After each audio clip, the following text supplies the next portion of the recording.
Good morning, good afternoon, good evening, everybody. Welcome on in.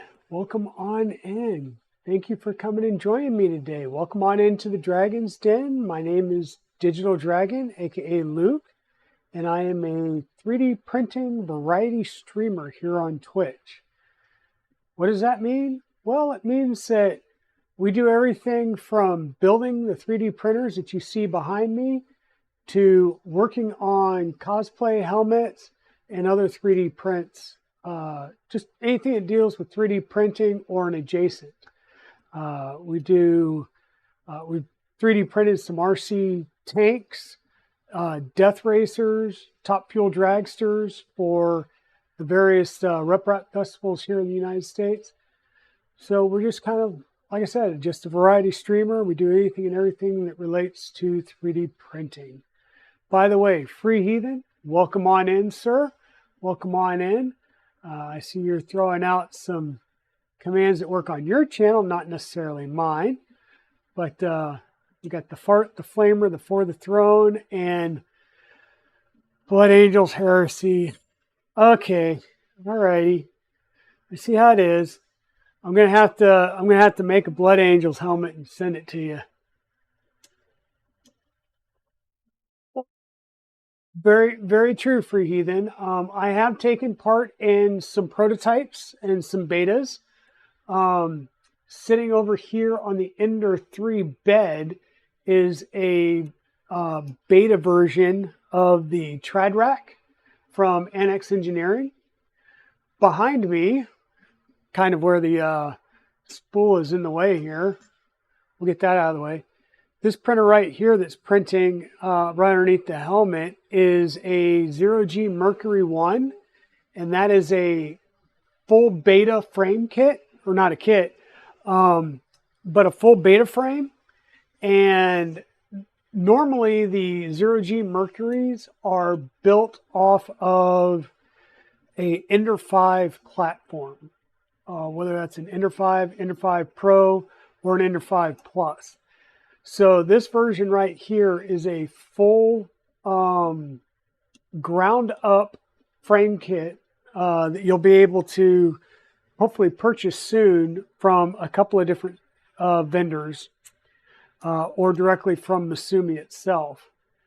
And you'll assemble the whole frame and everything, and it gives you the opportunity to enclose that printer.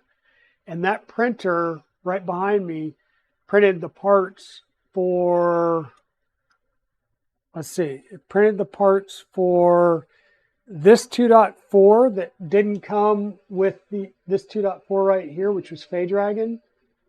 Any of the parts that did not come with the printed forward parts, so majority of the skirts, the panels, stuff like that, was printed on the 0G.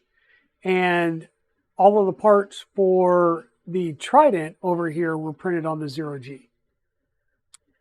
So it's been a great printer. It works great. I also work with Free Heathen here to print out some of his miniatures. Can I show one of your miniatures, Free Heathen?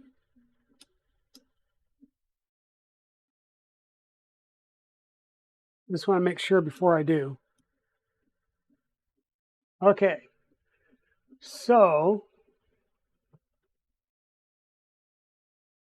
I haven't glued them down to the base yet. Let's switch camera view here. I said I haven't glued them down to the base, so I'm going to have to hold them here. But here's one of Free Heathen's little miniatures. It's printed in a yellow filament, which is a little bit hard to see. But this is FDM print. Here, let me just get the base off of there. This is FDM printed. This was printed on Kyber Dragon, which is my new Trident, or excuse me, my new 2.4 build that is sitting on the floor behind me. So it prints very well. The supports are a little fun to take off, depending on how well tuned your printer is, as well as how much support you actually put on the model. I just told Prusa Slicer to go ahead and say, you know, hey, do auto supports on that. And I printed 3 models. One of them I actually broke off parts of it, getting the supports off. Now I will say that was the 3rd one I was taking the supports off of, and it drew blood. So I may have gotten a little bit handsy with it, we'll say. So what we've been playing with lately is awesome for Heathen. Thank you. Thank you. Yeah, and that's what it is a material issue and a tweaking issue. Anytime you're going to print miniatures, if you're not resin printing, which we do have the resin printer over here on the other side here. If you're trying to print them in FDM, which Free Heathen tries to build all of his models to be printable in FDM because that's what he does is FDM.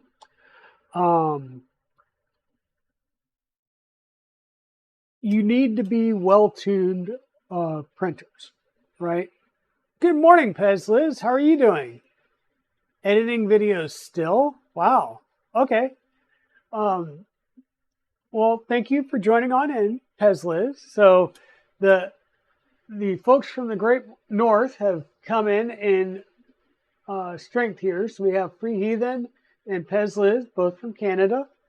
So good morning to my Canadians.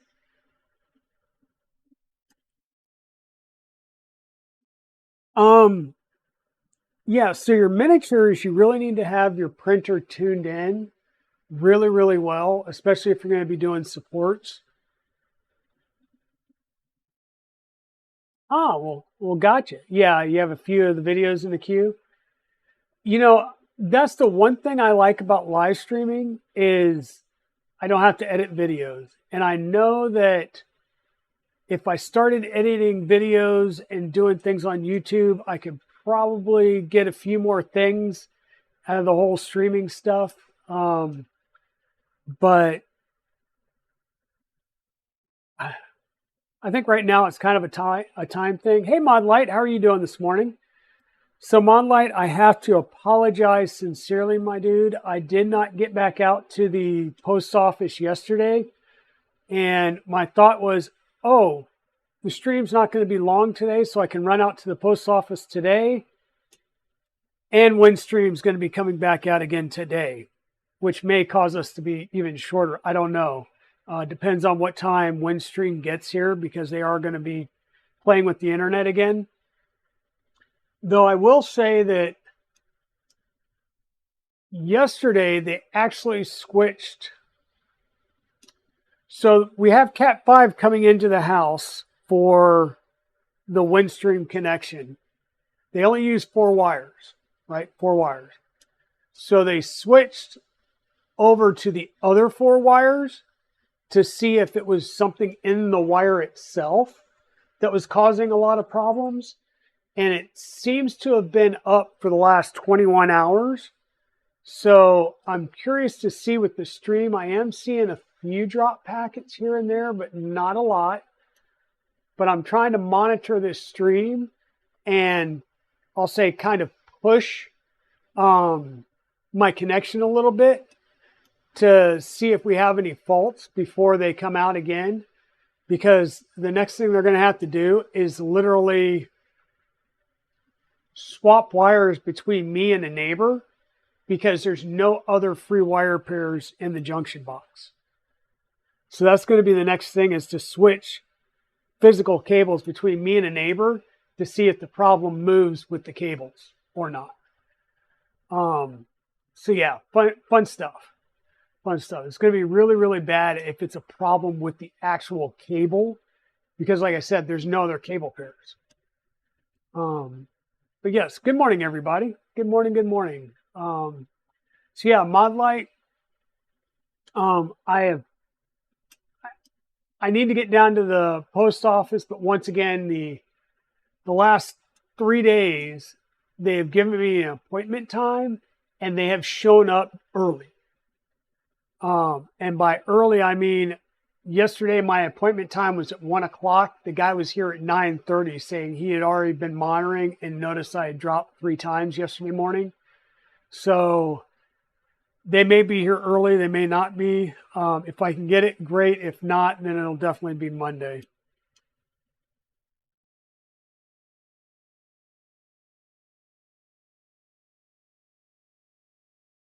Welcome on in, Darth Gollum. John Strand, good morning, good morning, good morning. Monlight, good morning. Thanks everybody for coming in. Yes, please get you some breakfast. I've got my Dunkin' coffee. I've had a bunch of munchkins already. And I also have my protein shake. Liquid breakfast is always good for me.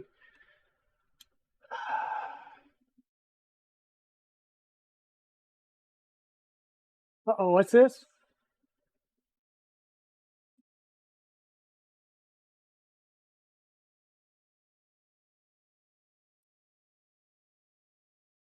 Oh, wait. What is this, Monlight? You got attacked for picking the dragon hot end.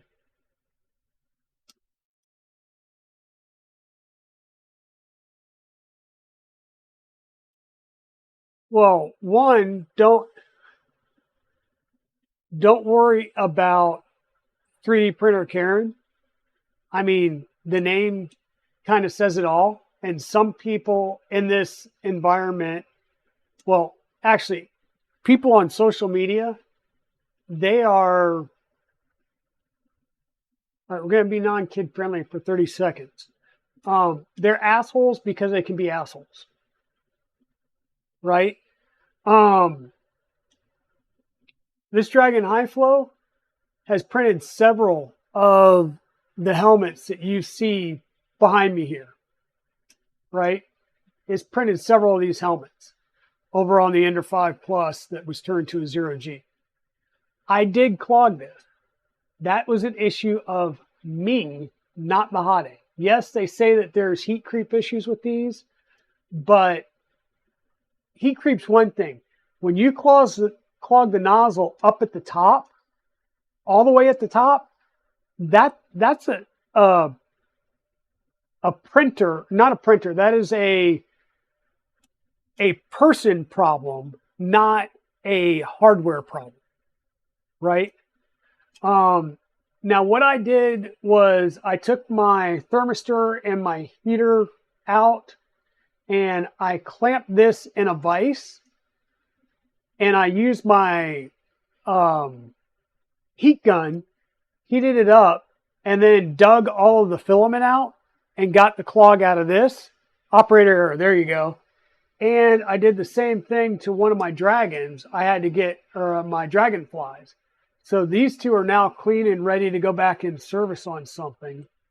And I'm getting ready to move from a rookery and a Bowden setup on the Fabrico Rook kit to the, was it the Dragon Burner hot end, using the Dragon. And by the way, this is a Dragon High Flow. That's the ceramic piece in here is indicative of this being the High Flow. I'm going to switch over to that on the Fabrico kit, which will make it a direct drive. And then on the Rook 2020, I may do the same thing with the Dragonfly. But yeah, people are jerks on social media. There's a couple of them that I'm not going to mention names, but I don't engage with.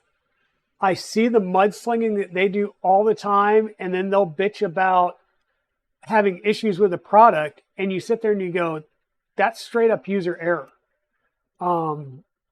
Yeah.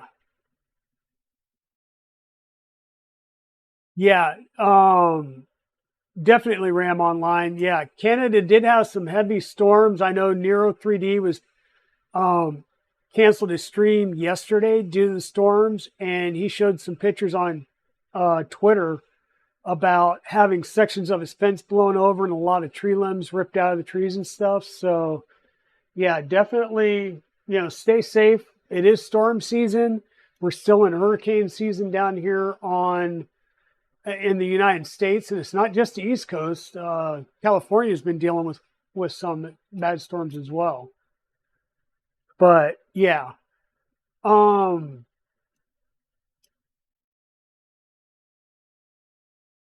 yeah, there's always going to be haters. There's always going to be idiots out on the internet because they get to hide behind words. So,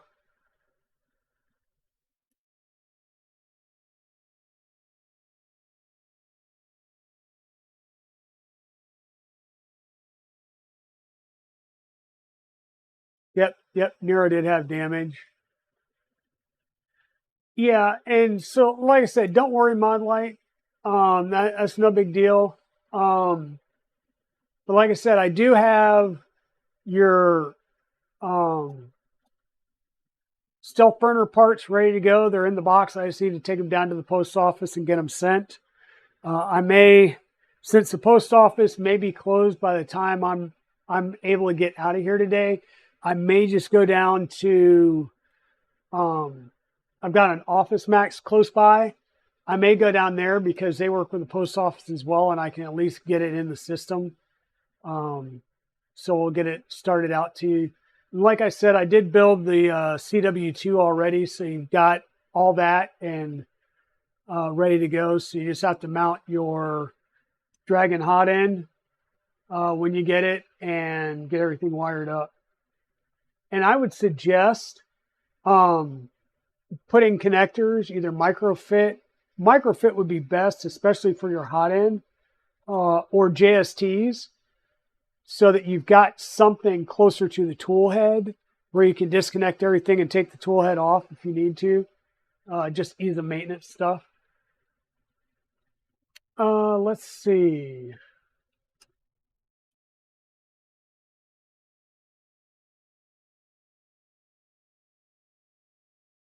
Storms can be interesting and pretty cool. Like when I was in Arizona, we used to get lightning storms, and that used to be good. We'd sit in underneath the carport, right? We didn't have garages. We just had covered parking spots at the houses on base housing, and we would pull out some chairs and sit underneath that in case it did start raining, and just watch the lightning storms off in the distance. And those are really pretty. Rain can be very pretty and nice just to sit out on the porch and listen to it, watch it rain, drinking coffee and stuff. But when it pours heavy, majority of that just runs off, and it really doesn't do a lot of good for the yard, the plants, or anything like that. But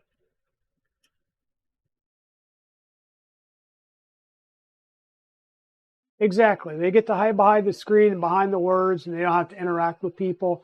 And those are the same people that you also don't see go to things like the Rep Rap festivals because they don't want to actually be held accountable for their words.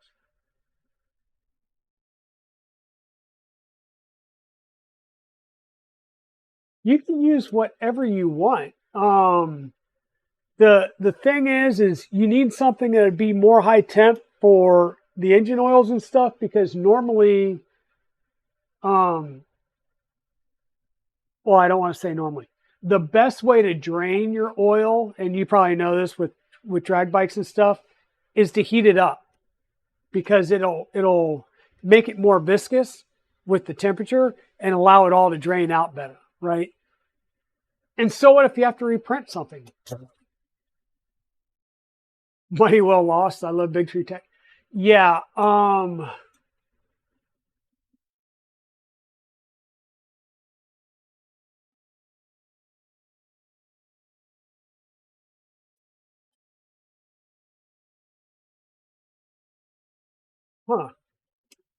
I love my Big Tree Tech stuff. Just about everything I am running RAM Online is a Big Tree Tech board.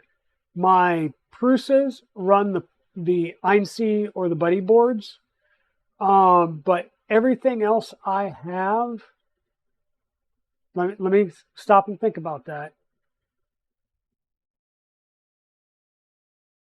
Yeah, everything else I have is running some sort of Big Tree Tech board, either like a SKR version 1.3 or 1.4, a lot of SKR mini E3V3s. I've got octopuses in my Voron Tridents and 2.4s, Manta 4s in my Enderwires, Manta 8s in my Zero-G Mercury builds.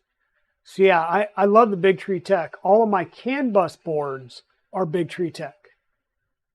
And I will say this, there's nothing wrong with the Mellow boards. In fact, I have some CAN bus based ERCPA boards from Mellow, but I just haven't used them yet. Stick with the same vendor for your CAN bus.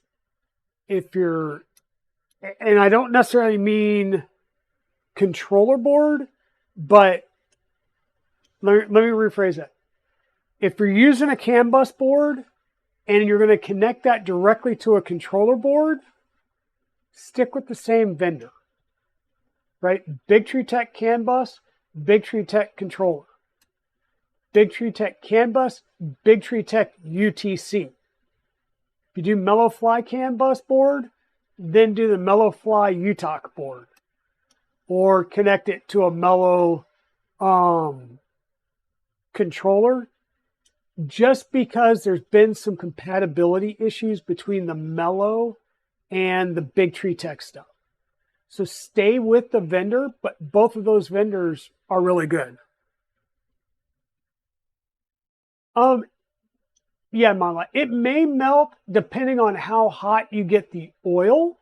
Like if you just lay down back-to-back licks on a drag bike, or you come in after racing multiple laps on a like a rally race or something at high revs, and you come in to try and change it, you might get some melting with ASA, which at that point PC or nylon would be a little bit better, probably PC, because it's also got the chemical resistance. But yeah, use whatever. And quite honestly, so what if it melts a little bit? You can always print something new, right? Unless it's a functional part on a vehicle.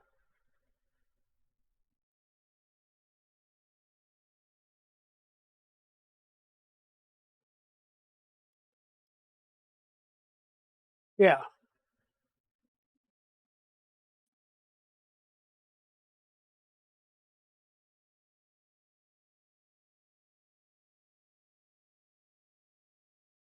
Yeah, I really like my Revos. Everything well, not everything, but this, so this comes with, I'm going to reach in front of the camera real fast. So the upgrade kit for the belt printer comes with the ByQ H2V2S. And because the nozzle that comes with this is too shallow, they do provide a 4, a 6, and an 8 of the Mark 8 nozzles, which have the longer tip to them. What would be even better would be what is it? PowerBelt 3D. They make belts for belt printers, but they also have hardened steel elongated nozzles like this. They're actually a longer, more pointier nozzle for belt printers. Okay. I didn't install this. In fact, I think I'm going to do a giveaway for this here soon. Okay. What I installed was the H2V2S Revo extruder. Because once again, I can change the nozzles, and thanks to Georgia at E3D, I had some belt printer nozzles. So I have a 4, a 6, and an 8 0.4, 0.6, 0.8 belt printer nozzle. We're printing with the 0.4 now. I did try the 0.8, and I'm really going to have to work on tuning that in. I was way over extruding, so we'll have to work on that. Yep. Most of my, let's see, the Ender 5 Plus, which is now a 0G downstairs that I'm printing helmets with, had the Dragon, and when I clogged the Dragon, I replaced it with the Revo. My Prusa Mini has a Revo on it. This has a Revo on it. All of my larger Vorons and the 0G have Revos. Most of my Prusa Mark IIIs have Revos. It's a great ecosystem, and I can get just a handful of nozzles and swap them out as I need to, right?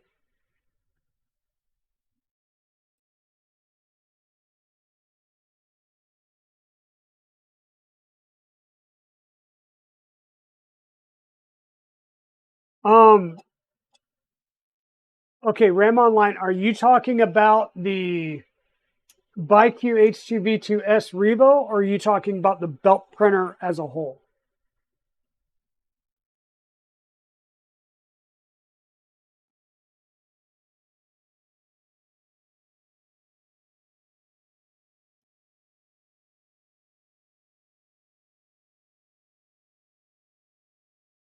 Yeah, exactly.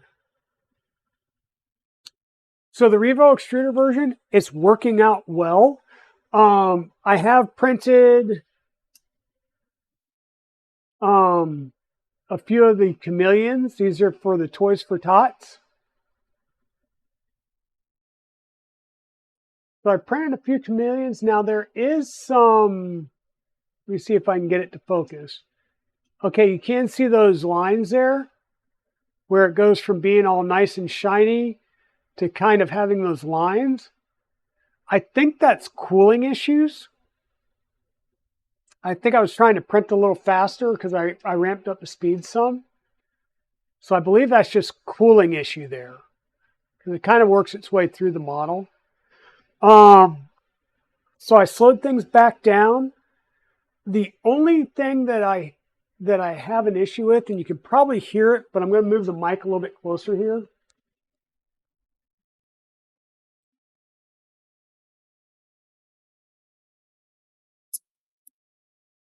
I'm not sure if you guys can hear that.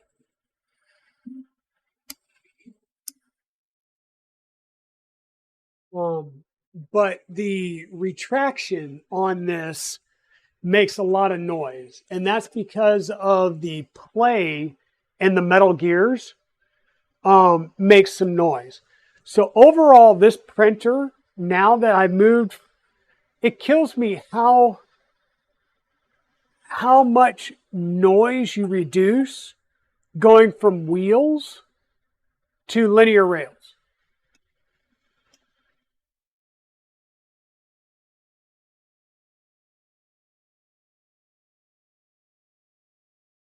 Oh, sorry about that, Ram.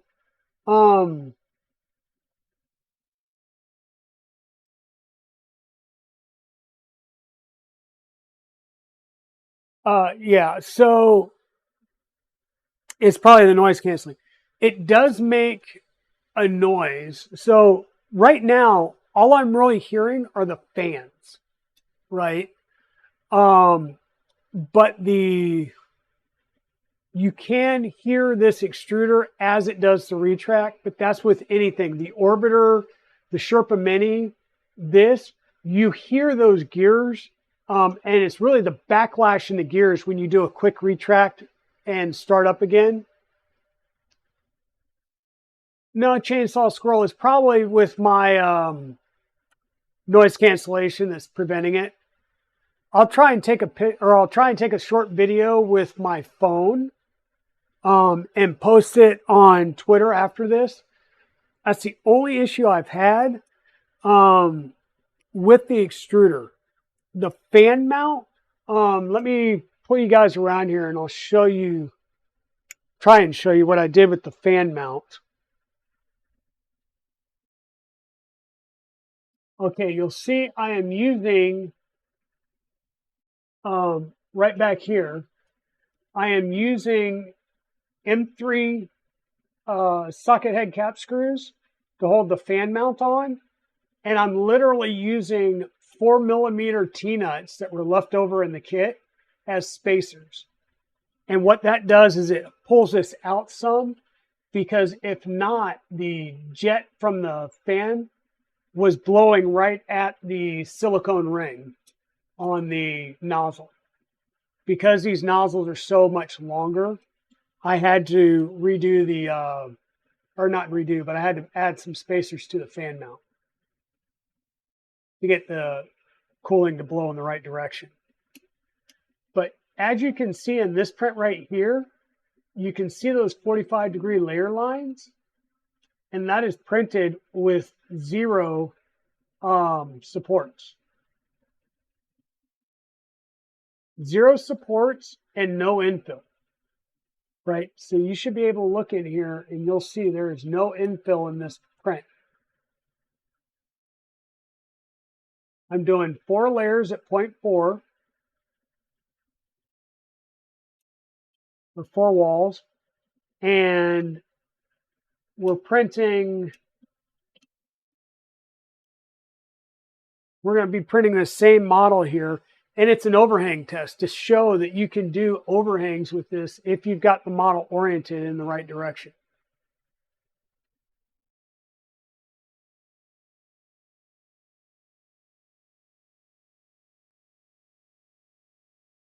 You're doing dummy rounds for your Mauser? Okay, are you doing it in kind of like a blaze orange, or what is this? Orange or blue? You always do your dummy rounds and dummy guns in either an orange or blue to show that they're training equipment, basically. So the 5015 fan, which is your part cooling fan, makes the most noise. The fan on the side for the extruder itself doesn't really make that much. Okay, if you do it in PLA black, you can always spray paint it. But the point is you want to, black. You just don't want it to look like a live round. So if you're dealing with firearms training gear, you always want to do your training rounds or your the actual training handgun in a different color. Like a lot of times they will do a hard rubber version of a handgun in a blue or an orange, so that it has because it's a solid hard rubber, it has the weight equivalent to the gun, but it's not going to have a racking slide. There's no way it can be used, but it's good for in a classroom and doing sight picture alignment and stuff like that in a classroom setting. So you always do things like that. Just make sure it's a bright color and not a standard color. And unfortunately, you can't do like pink anymore because, well, they're starting to do guns in pink to cater to the female shooters. For what other reason? Yeah. Yeah, I think the guns are normally blue, and then the training rounds are normally orange. So,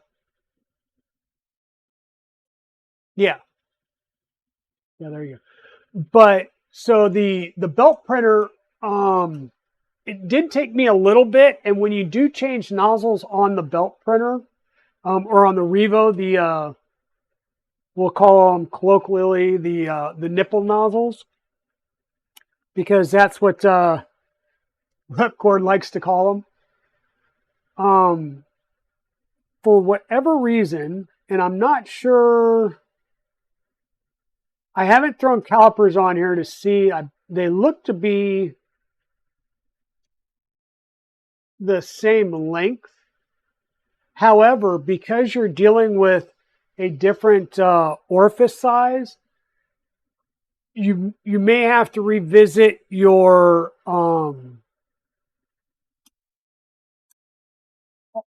I would say your Z offset, but in this case, it's really playing with your Y end stop to get the right level of squish on the belt, right? Hey, Scott, how's it going?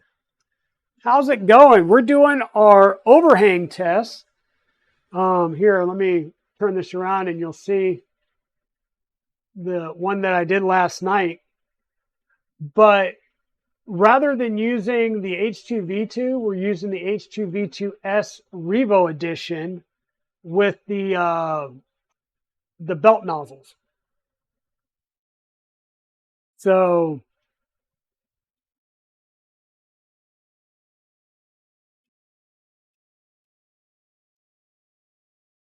yeah, for those of you that are have not been around or had your head in the sand lately, so watching Scott and Edge of 3D's videos on the ender belt conversion is what really prompted me. I mean, I was doing the baby belt to play around and learn belt printing, but I've been wanting to do a larger size, and the CR30s was fairly expensive, but seeing that this conversion kit was $300 or so in that ballpark, a little over $300. I think it's closer to $350.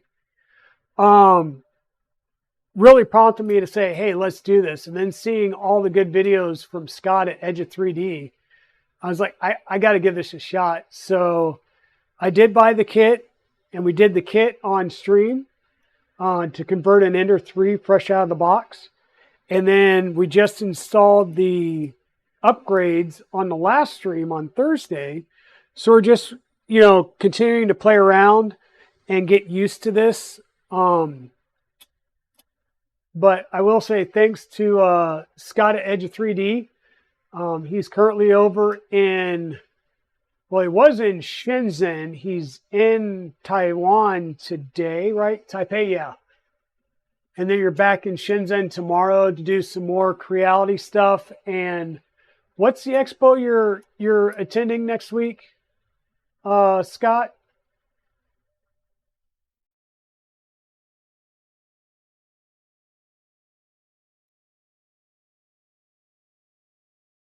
Formnext. Okay, yeah, I knew it was.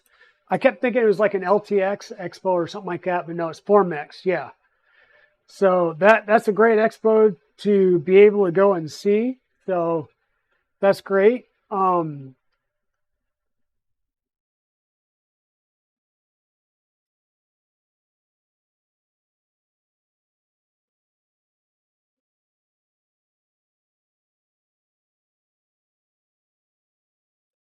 Oh, and by the way, welcome on in, Chainsaw Squirrel. And yeah, Modlight, I just say, block that individual and move on. If you know the drama, you know the deal. There's an individual that was actually banned from Rocky Mountain Rep Rap Fest, and I think he might have been banned from being at Murph as well. And it's because of his online antics and the fact that he attacks people all the time. There's just people like that, But for everybody like that, there's, a Pez Liz, Edge of 3D, there's a Sam Prentice, there's a Free Heathen, and everybody in this stream that picks everybody up. And, Scott, I've reached out to him a couple of times and said, hey, Scott, do you have this file? Yep, hold on. And within a few minutes, I've got the file, So it's awesome. But yeah, there are jerks in any field. right? I've seen it in, sysadmin channels where you get people that have been a sysadmin for years and somebody's out there asking a question and they just get nasty in whatever forum and tell them to go read the man pages or something. It's like, really?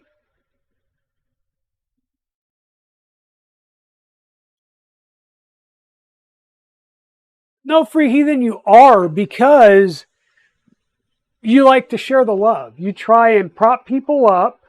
You're giving me credit for my intro and throwing out there like, hey, you're a prototyper too. Don't forget that. Same thing. A lot of people will say, well, what's a millwright? And I know that you got a little bit frustrated on a stream lately and just said, dude, just Google it because it's easier. Because it spans such a large field of things, right? Same thing. I do cybersecurity. And everybody's like, oh, cybersecurity, so you're a hacker. That's a very, very small portion of the cyber career field, right? Cybersecurity and information security, I deal with physical security. And when I say physical security, I'm talking about perimeter lighting, perimeter fencing, building security measures like, do you have a man trap? Meaning you have to go through one door and that door has to be shut and secured before the inner door will open, right? Okay, when you're doing that, do you also have to have different codes for the outer door and inner door? Things like that. It is based on what level of security are we building a facility for, based on what we're housing in that facility. Do I need multiple COMPAS, redundant COMPAS, redundant power, redundant cooling, right? Because it's all about availability and reliability, not of just the data, but the access to the data. So if the servers go down, I've lost access, period, right?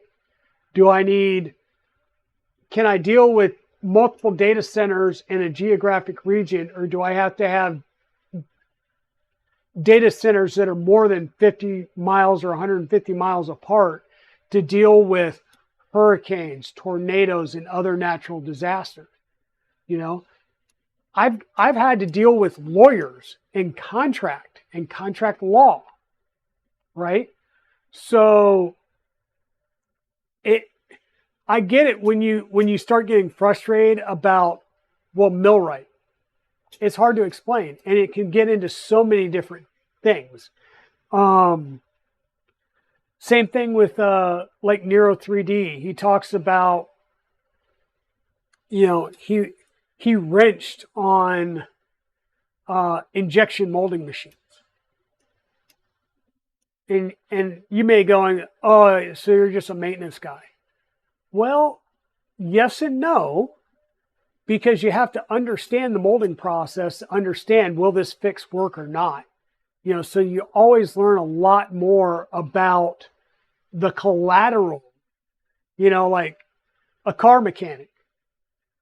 Okay, well, they just don't need to know the torque values on a car. They need to know the torque values on multiple different components in multiple different cars, how to look up those things, but also what are some of the workarounds that you can do to get the car back up and running while you're waiting on a part that may have a multi-week lead time, So yeah, I'm actually loving, Teaching Tech, Michael Laws down in Australia is doing a series right now on a home use injection molding machine, right? And that series is awesome because he's dealing with having to machine the part for the actual mold, right? So it's the designing of the part that was previously an FDM printed part that was breaking along the layer lines. Well, when you do an injection mold, you don't have layer lines, so it's going to be a lot stronger, right? So he's dealing with things like that and how to design it, and he's having to revive his injection molding machine because it sat out in a garage or basement for a couple of years. So I mean, it's just awesome. Yeah, and having to work for a negative versus the positive and stuff. Yeah, Teaching Tech has been really good, and I've learned a lot. I've been a Patreon member of his for a number of years. And then if you're dealing with Creality machines, I mean, if you deal with a lot of Creality machines and you're not following Chuck Hellebuck, aka Chep, on YouTube, you're doing yourself a disservice because he is the Creality whisperer. You know. Oh yeah, yeah, definitely. But you know, I'm still playing with this. I'm still breaking this in with the new uh rails and the new extruder on it and learning it. Like I said, I threw the 0.8 nozzle on here, but every time I throw a 0.8 nozzle on it, I just get really, I'll say, confused. I really need to put a 0.8 nozzle on this and probably on the Inter 5 Plus downstairs because it'll really cut the time on helmets. If I can go to a 0.8 nozzle and like 0.4 layer heights and stuff. Just more plastic, fatter lines, better, more surface for adhesion. But I really need to take the time and tune when I do that. And I will show you. So this is another, we'll say the test cube, stress test, that Scott, Edge of 3D, threw out there. And I did notice a little bit of, once again, I'm going to say there's some, I think this is layer cooling issues here, why I'm seeing shiny in some parts and then other parts down here where it's not seeing that. We're seeing some strange line artifacts. But up here, it's nice and shiny. So I'm thinking that that's a layer or a cooling issue. But it prints in this orientation, right? And you can measure your Z block, your X, and your Y block to figure out whether your tolerance is good. And it also has a hole in it that you can put a 5mm bolt in. And my 5mm bolt, I can't push it in, but I can screw it in. So I haven't thrown calipers on it, but it's really close. It's just a little under the 20x20. So I may need to work on some E-steps still on the X and Y axis, but we're real close.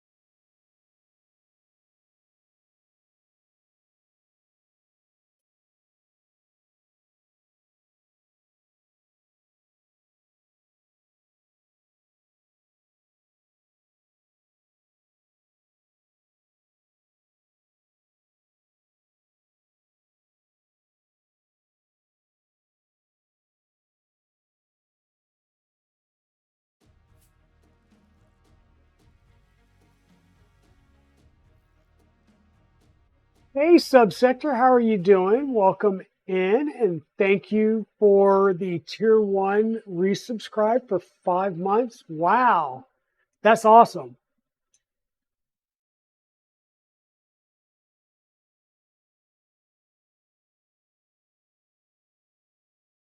Yeah, I saw the factory that Sam had the video in, and that was huge. And I also like that he signed one of those boxes. So that's going to be cool to see who actually gets the box that Sam Prentice signed, and whether or not they see him on YouTube and will actually reach out to him. That would be cool if they do, and where that box actually winds up at. But that's cool. I would have, if I was him, I would have tried to have randomly signed multiple boxes just to see where they go to.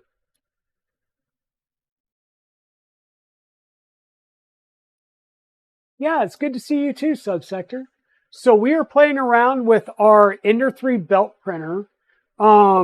We did the initial build a couple of streams ago, and then we built the other 2.4. And we had one of the, I'll say one of the roller end caps was badly machined. So the center bore of the end cap was at a slight angle. So they did ship me out a new one, which went straight on and worked like a charm. So on Thursday's stream, we reinstalled that, and then we installed the new hot end that comes as part of this kit. Whoops, the upgrade kit here. So we are using the, whoops, all right, let me see if I can't get this a little bit better. There we go. We're using a BQ H2 V2S Revo edition. The upgrade kit, which brings linear rails to the X and Y being the 45-degree angle, also comes with a BQ H2 V2S extruder and some Mark 8 nozzles, which have a longer tip on them that'll be better for the belt printer. I didn't install that because I really wanted to try my Revo belt nozzles that I got at Rocky Mountain Rep Fest. So I bought the Revo edition of the extruder to put on here. And Scott, I'm not sure if you're on here when I mentioned it, but you'll notice that the fan mount is a little bit proud. I went with, I want to say 10 millimeter M3 socket head cap screws, and I used 4 millimeter hammerhead T-nuts as spacers to basically pull it out some, because mounting it directly to the extruder, the cooling outlet was pointing directly at the red silicone sock, so it wasn't cooling well. So I'm hoping that doing this standoff actually addresses some of the cooling issues that I'm seeing.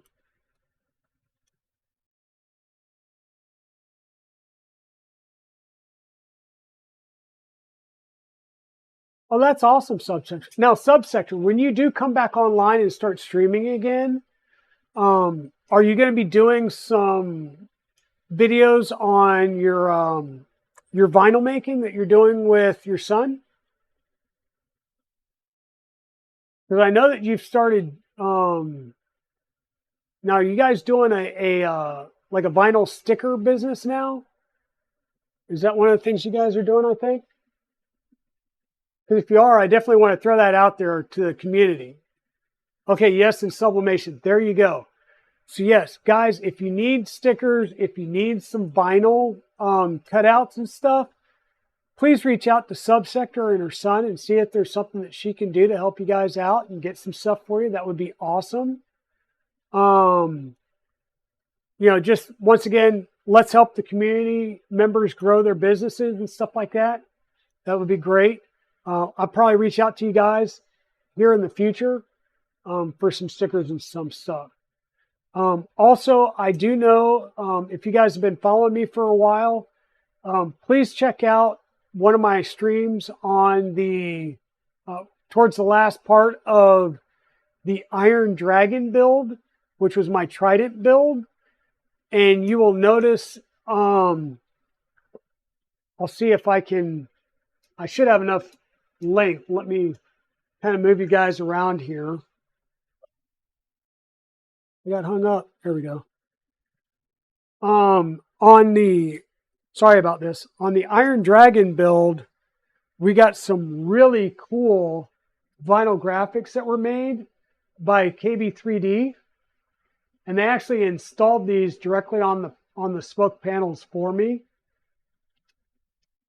And this is actually my new channel logo.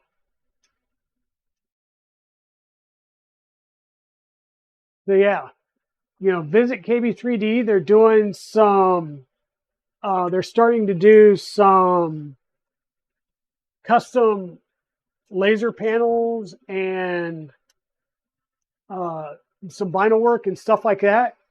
So definitely check out KB3D.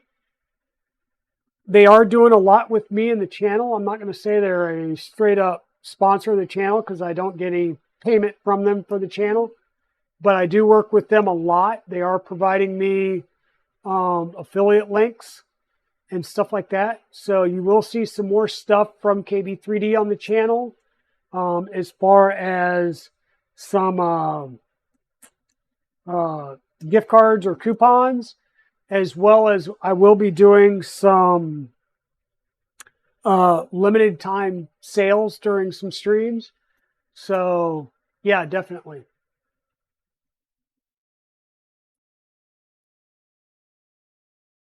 Ash right now isn't doing vinyl. Okay.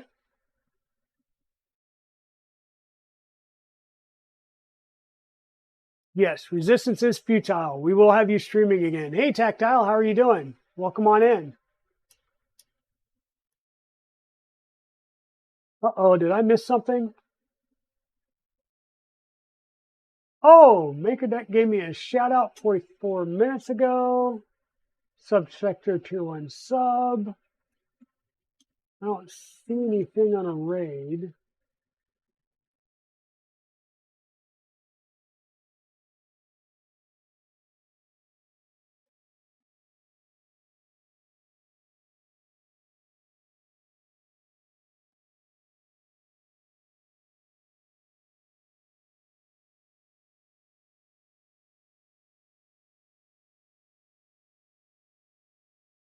Probably just trying to catch up on some chat. Okay, yeah, I'll definitely. What I'll need to do, Subsector, is see if I can get the actual vector graphic from Chris at KB3D, and then I'll send that over to you. And that would be great if I could get some stickers.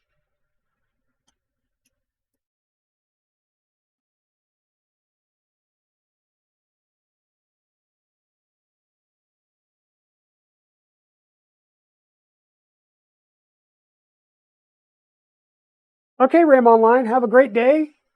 Be safe. Enjoy your day. Hopefully you have great weather. Yep, ad break is almost over for those that are getting the ad breaks.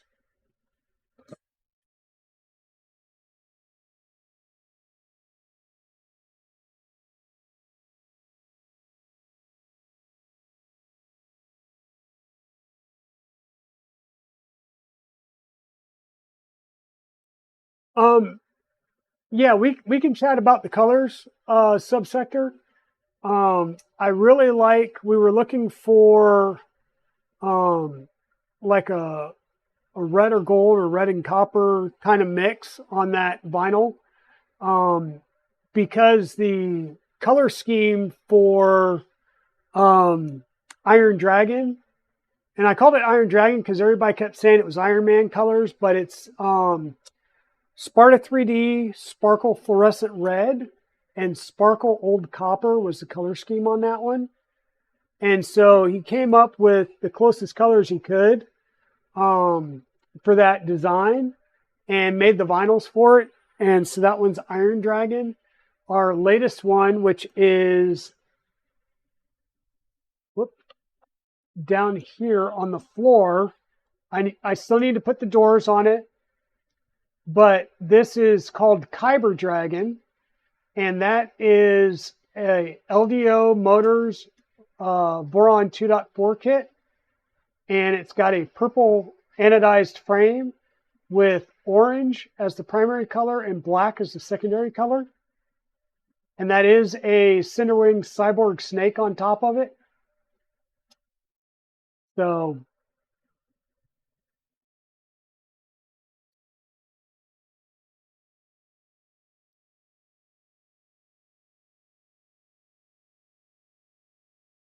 yeah, definitely, Subsector. I will reach out to you on Discord once I get the actual vector file.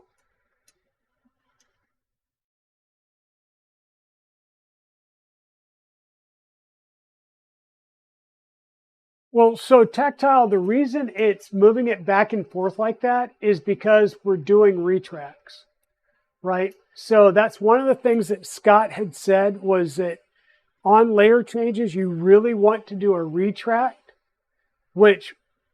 and move away, because just the friction of moving the head across during, I'll say a reset move or a travel move, could knock it loose, especially when it's first starting out and you've got a small print like this. You'll notice that this piece popped off. That's why I stopped this print. So you do have to do retracts on your belt printers, and Scott can probably get more into that. And it's slow, right? So I sliced one of Cinderwing's dragons that I want to do on this. And by the way, guys, we are printing right now in Xialtech Sea Glass Teal. That's the color that we're printing with right now. So yeah, you do have to have the retract and the belt, stuff like that, unfortunately.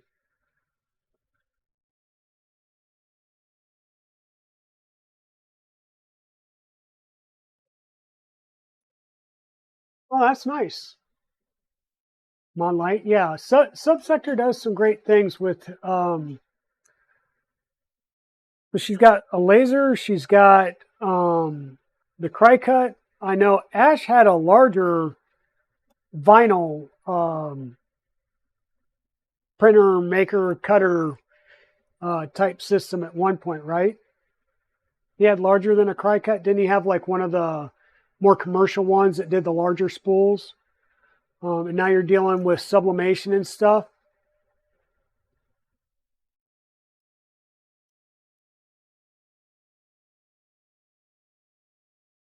So yeah, I'll definitely get with you offline, Subsector, once I get the file from Chris at KB3D. And he'll probably be on later anyhow. The other thing I got from Chris that just came in, and I've got to figure out what I did with them. Here we go. So I needed to order a couple of things. So I did just get another set of panels. And this set of panels that I'm showing up here,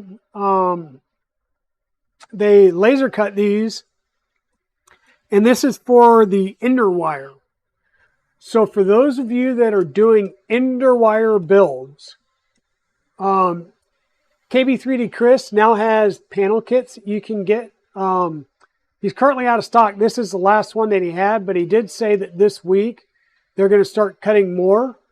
And they'll have clear, blackout, and then a hybrid where the back part is blacked out and the sides and doors, I think, are clear. So this is all the blackout version, so I'll have to add some lights to it. But this will go on either my Red Dragon or Blue Dragon. So I guess I kind of have some panel work going. So I'm thinking like Tuesday, we may put panels on either Blue Dragon or Red Dragon, as well as get the doors on Kyber Dragon. And then either Tuesday, depending on if we have time, maybe, maybe not. Depends on if I get everything printed ahead of time for that. What's currently going on the 0G behind me are parts for the Rook 2020 build. So that's one of the things that I wanted to take a look at.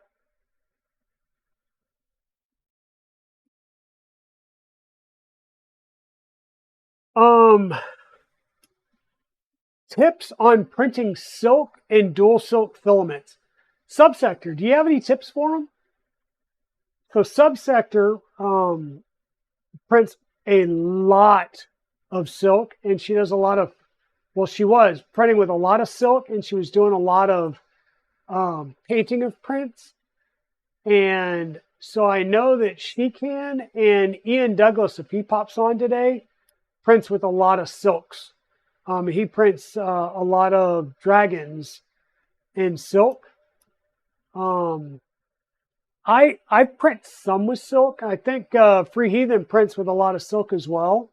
So Free Heathen Subsector, if you can provide some good tips. I believe the comment is the hotter that you print, the shinier it will be on silks. And it should help. Normally when you print hotter, it helps layer adhesion as well. But I know I personally have had some issues when I don't know if I'm just printing too hot, and do a temp tower and do retract tests, especially with silk, because you need to print hot enough that you get the shiny and the layer adhesion, but that you don't start getting a lot of stringing, because retracts and stringing, you'll have issues with heat creep if you're not careful. So, and I will say, ask me how I know that you can have issues with heat creep with silks. Because once again, I've had to clean the nozzles on these from heat creep jams in the cold side.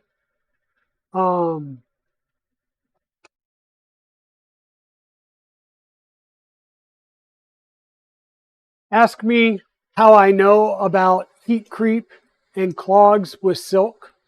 This is silk chrome. It was printing beautifully until I woke up in the morning and it had stopped. And it was retracts and clogs.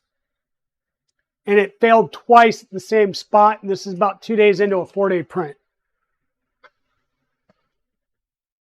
So yeah, Free Heathen Subsector, if you've got any tips, please, please, please throw them out there.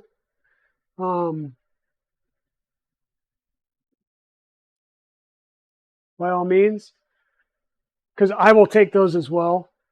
I'm not too proud. I'll take tips. That's how I've learned so much, and how I'm trying to impart so much back to the community is everything that I've learned. Oh, that's what I was going to do, was change the view. And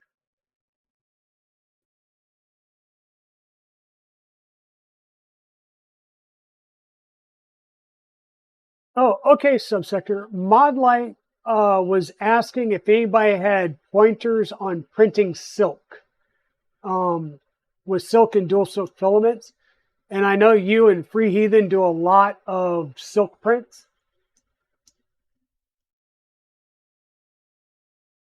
So I was asking if you can provide any. I know that printing hotter will normally give you a better silky sheen.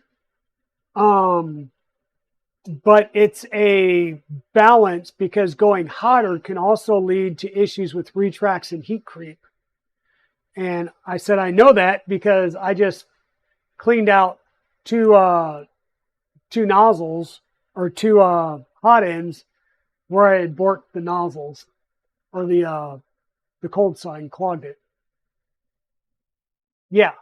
So you got to find that balance with your retracts and heat creep and stuff like that. So temp towers to get the sheen and the print quality that you want. You also want to dial in your retracts, your speed and fans. Yep. I forgot Pezliz was on here, and she does a lot with silks as well. And Pezliz has been doing a lot with some coasters right now. She's got a lot of coasters that she's putting out there, and those coasters are looking real good. So if you get an opportunity, go out and Pezliz, are they on Thangs or printables or both? I think they're on printables. But definitely throw your link out there, Pezliz.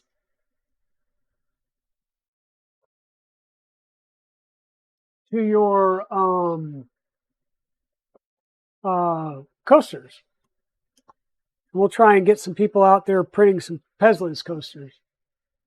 But what I'm showing on the screen right now, this is the printables page for the Rook 2020. So these are the parts that I'm printing out. I am going to print out the motors and the feet, but I will be doing some mods for the XY joints. I'm going to do the Gulfspur Speed mod, which I've done on all my other Rooks. Yeah, you've been knee deep in life.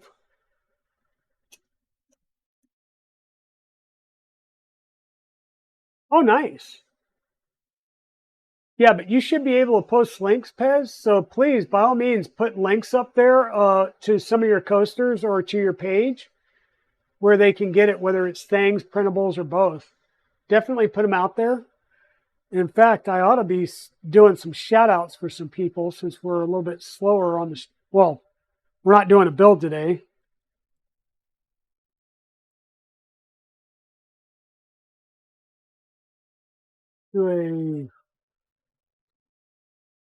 That's a bang command, not a slash command. Do a shout out for Pezliz.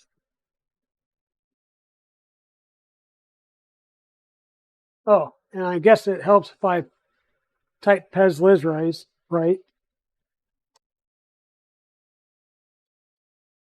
I don't know why Pezliz. Every time I try and type your name, I either do PEA or PEX. Like my finger's not working.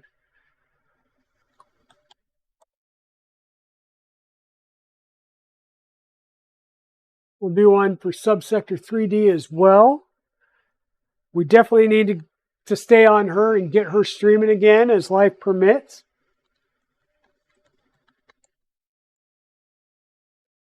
We'll also do a shout out for the one and only Free Heathen. Free Heathen is an awesome dude. He is designing a lot of models and doing models for a new game that'll be similar to a Warhammer or D&D type thing. And Free Heathen, please throw out information on that. But it's going to have all kinds of factions. He's building his own tabletop models for it. I showed off just one of his little miniatures. Let me see if I can't get them set up here. Hopefully we don't get them knocked over. But there's one of his little miniatures. There we go.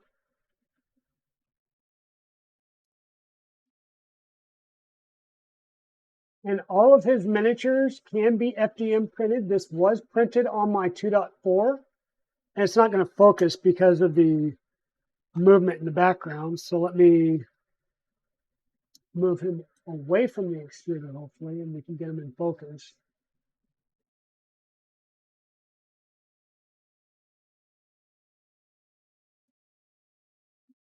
So yeah, cool little dudes. He's got full up models for multiple factions to include vehicles.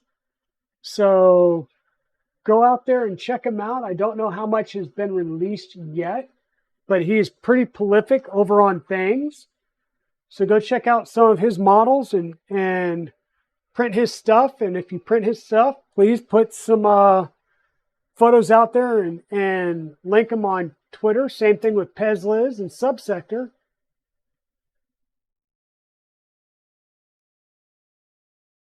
Oh, you had Gutros over there. Awesome. Awesome. Exactly.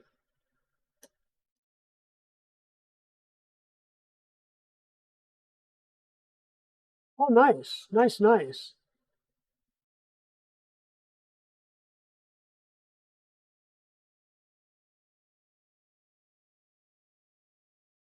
Oh, Pez, I'm sorry to hear that. Yeah, exactly. So over the last week, I was actually watching a neighbor's cat because they had a death in the family. So I was going up and watching the neighbor's cat. I need to go up and meet their new to them cat. They brought, uh, I can't remember I think it was his father that passed, and they brought back his cat. So they now have another cat. So I need to go up and meet the new cat in case I got to go up and watch them again soon when they go on another trip.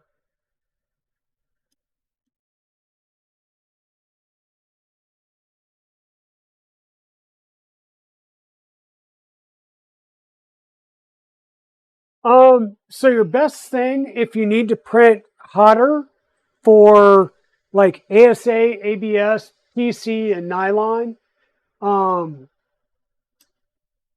your best bet is to build something with an AC heated bed and use an SSR. So something similar to what we're doing on the zero G mercury, the borons, because using that heated bed and doing it with an AC heater, one is going to be a mains heater, and it's going to be 100. It'll take your 110 volts straight, so it means you need a smaller power supply to run everything else. It'll heat up faster, and it'll be, I'll say, a little more even heat because you'll heat up faster, but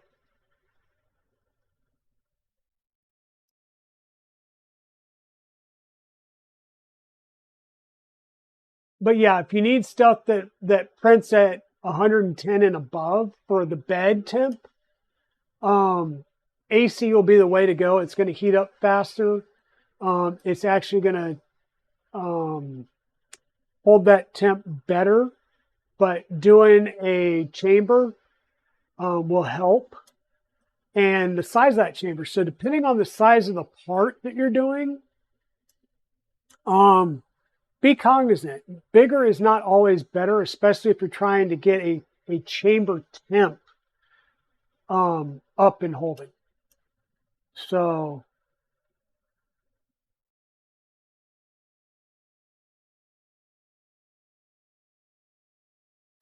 gotcha, Pezlas. Gotcha.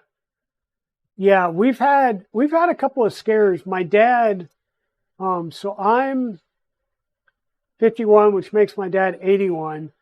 Um, my dad brings it on himself. It's like 90 something degrees out, and we're like 60 something percent humidity. So we're talking feels like 105, 108, and he's out there. Um, he went out to his church on a Saturday and was doing yard work at the church for most of the morning. Came home, wasn't feeling all that great. So for whatever reason, he's like, I heard that it's good to lay down and put your feet up against the wall, hold your feet up. So he did that. Then he gets up and starts to immediately try and walk and passed out with heat stroke, right? So, me and my brother have to keep getting on him about things like that. Hopefully I didn't just, no, it doesn't look like I caused a layer shift. So yeah, he keeps doing things like that and won't listen. Um, but and Mrs. Dragon is out in Colorado. Her mom just had shoulder surgery and normally has a bad time with anesthesia. But they did really good this time, and she didn't have any blood pressure issues with the anesthesia. She's just dealing with the healing process and physical therapy. So yeah, it just sucks as we get older, and I'm getting ready to next Thursday go in and have a consult about potential eye surgery, and that will that will adjust my stream and things like that. Oh, hey, Westry, how are you doing? Welcome on in, sis. We are just doing some more printing on the belt printer today, and a lot of random chats. So Westry One's another one of our streamers. She has not been doing a lot of 3D printing content lately, but she has been doing some writing content, and we've been seeing a lot of her horse, the Black. So she's going to be taking the Black on one or more endurance rides in the near future. So definitely go check out Westry One and some of her farm streams and stuff. She's going to start doing some 3D printing streams again soon. I know she will. But unfortunately, a lot of her content that she had prepped and ready to do streams on are related to things that she can't stream right now because she can't promote anything related to movies because she is part of the Actors Guild and they're currently on strike. So, but yeah, definitely give the Black and Westry One some loving. And of course, you can't do a Westry One stream without also dealing with Mia, because we know it's all about Mia. And I can attest to that. It's Mia's stream. It's all about Mia. We also love our KB3D here. So, yeah.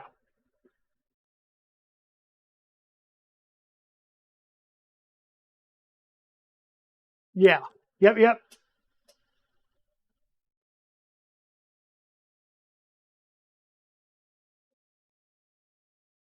Yep, I will continue to pass on the thoughts and prayers from everybody on stream to Mrs. Dragon.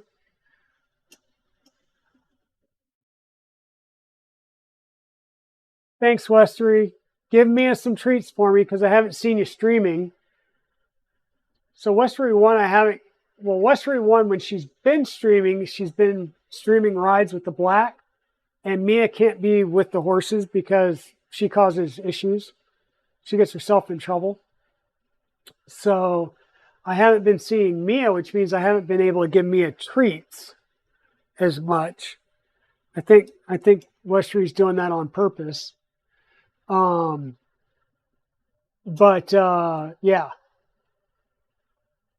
Mia's my little sweetheart. I like to give her treats when she's on streams.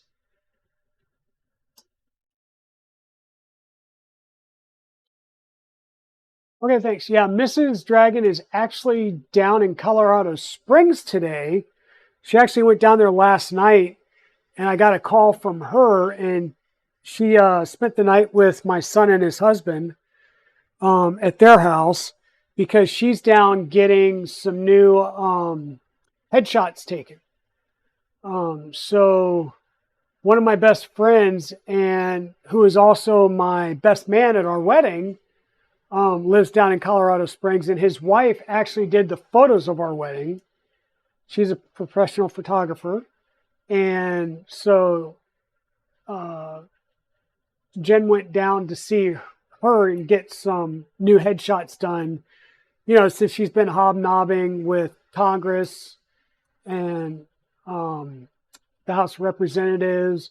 And she's also been doing a lot with the state legislature as well for a lot of her early childhood special advocacy work and adults with disability work.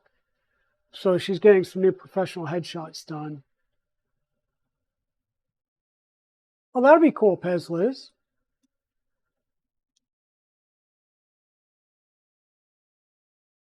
Oh, awesome. Yeah, that would be great, Westry. I'd love to get a chance to see Mia again. Give her some more treats and check in on her, because how is she dealing? Is she all healed up now? Because she had gotten in a spat with one of the other farm dogs. Probably, she instigated it, I'm sure. But yeah, so we will be,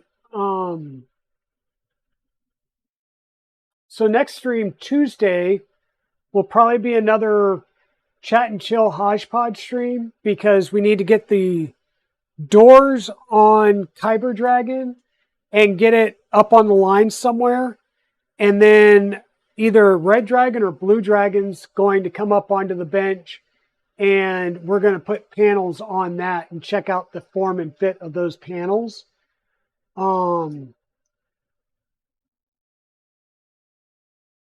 And then next up after that in our build queue is the Rook 2020, which I'm showing the printable page right here.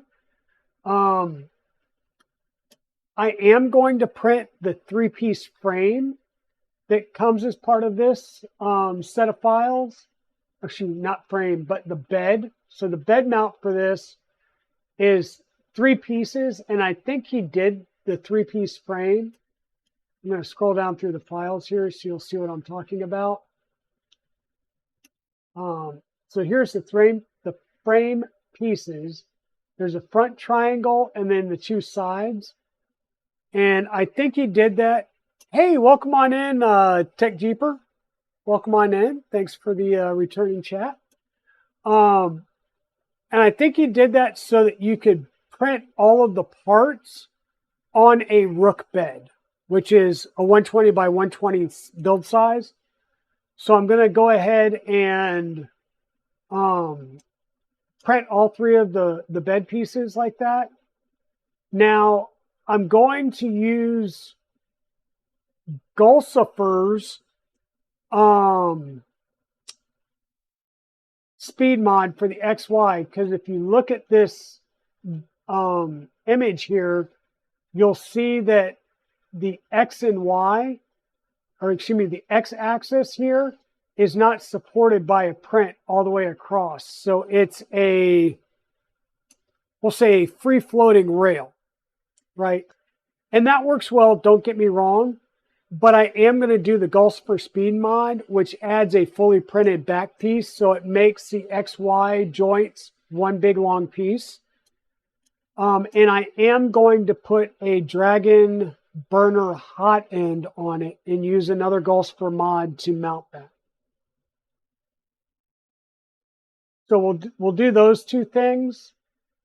And we're getting ready to have an ad start. So I'm going to wait for the ad, and then I'll talk about the next thing that'll be up in the queue.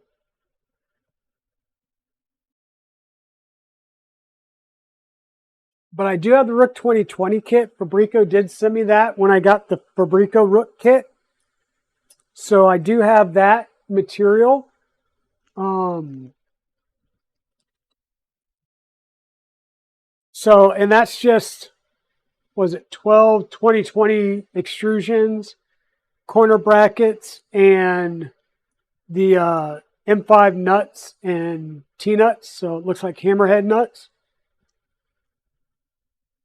So we've got all that material. I'm just going to kind of throw it up here. So that part is ready. And I will self-source everything else that I need for that build, whether it's screws, nuts, bolts, feet.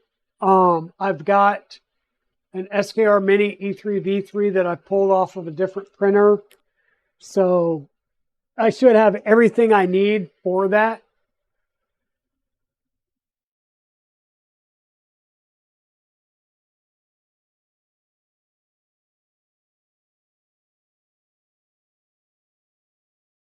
Okay, Mod Light, have a good one. Thanks for being here and hanging out with us this morning. Thank you, thank you.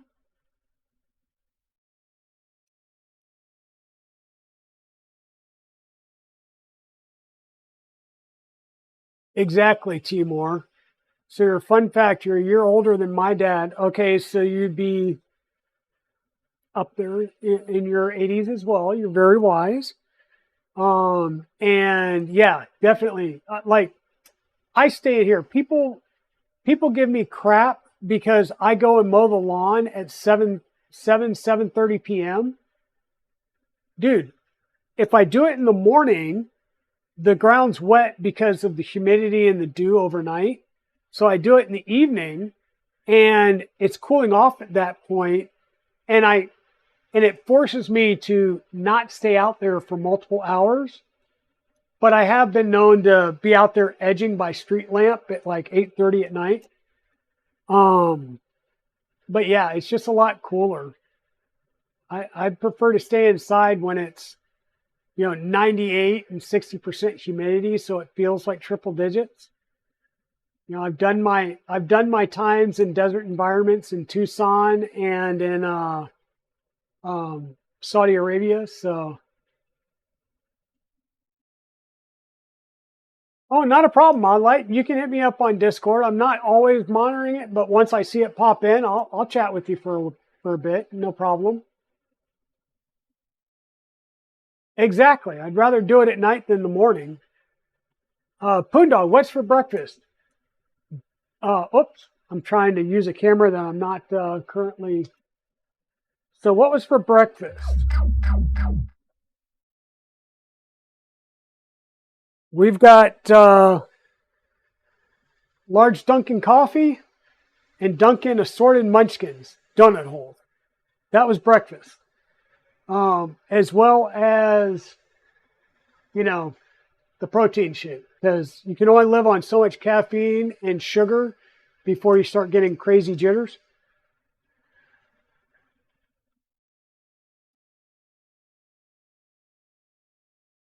Exactly. And then, it was one thing if you're out and you have like a working ranch, I'll say like Loyal Moses, where you have to go out and do things to care and feed for the animals and stuff. And, especially if you have cattle and you have to go out and move the cattle from around and stuff like that. But otherwise, I stay inside, you know.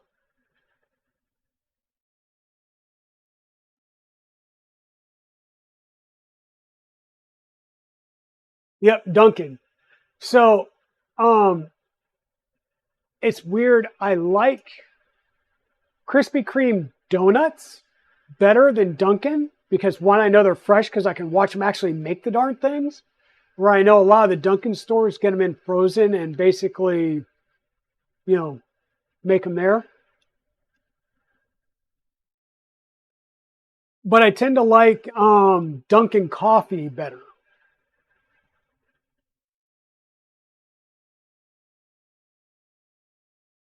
And mind you, I'm a I take my coffee as black with some sweetener, right?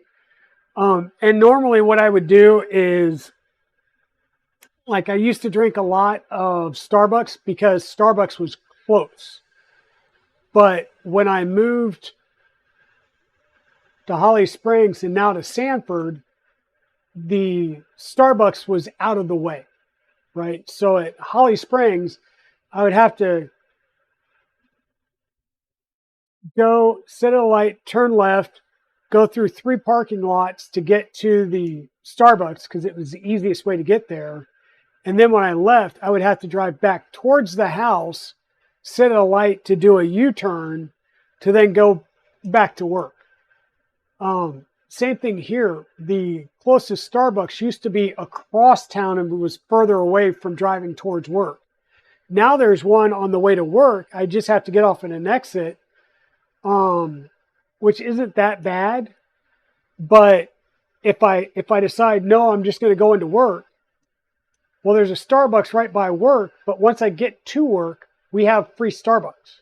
We have free, it's one thing if I'm getting, I'll say a fufu, but if it's not worth going out of my way to get black coffee with sweetener when once I get to the office, I get it for free. I just have to brew it, right? Um, one of the perks of working at Cisco. Um, but I will say I used to go to Starbucks and just get my regular coffees, and then I would use my points and get my weakness was a quad venti toffee nut white mocha. And I would normally get those on days where like the whole morning was back to back meetings. So I would always get those. And they could tell, like when I came in and I ordered, a quad venti toffee nut white mocha, they were like, "Oh, you got a bunch of meetings today, don't you?" How'd you guess, right? Or if I came in and I ordered tea, they knew I was feeling under the weather and had a sore, scratchy throat. So I want you guys to see this. I am printing a straight up overhang. You saw it kind of move down a little bit, but I'm printing this overhang with no supports.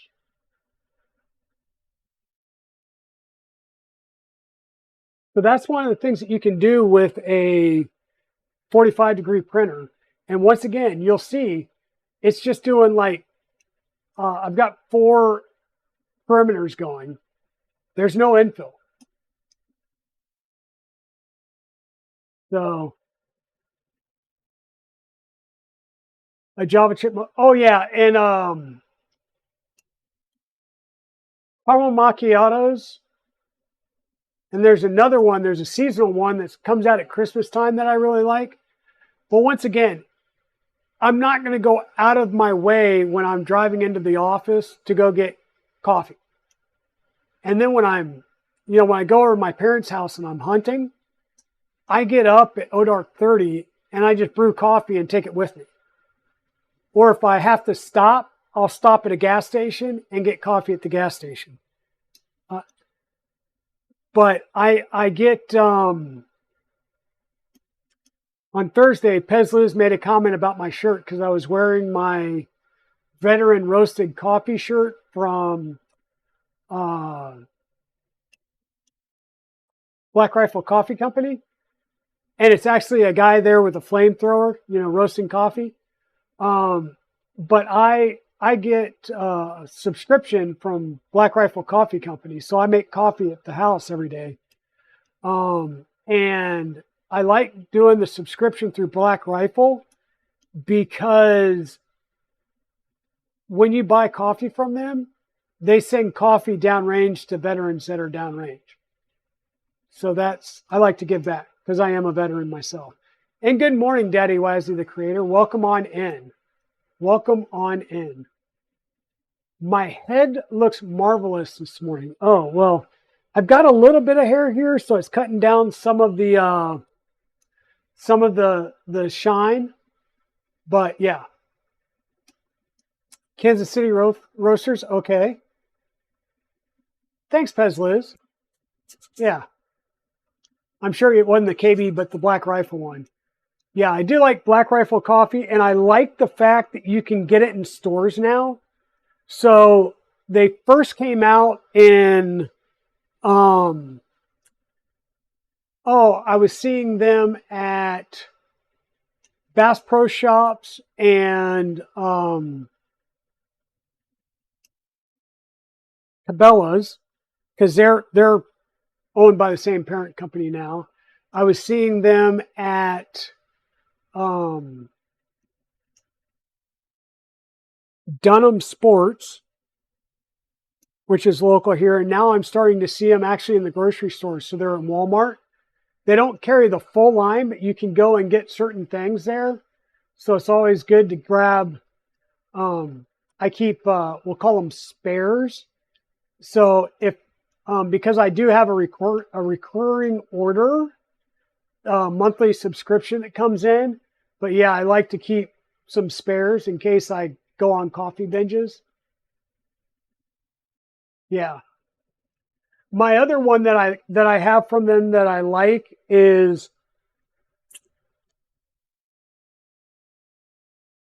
why? Oh, it's just still wet from before. I hate when they overfill your coffee cup and then you start getting the runs.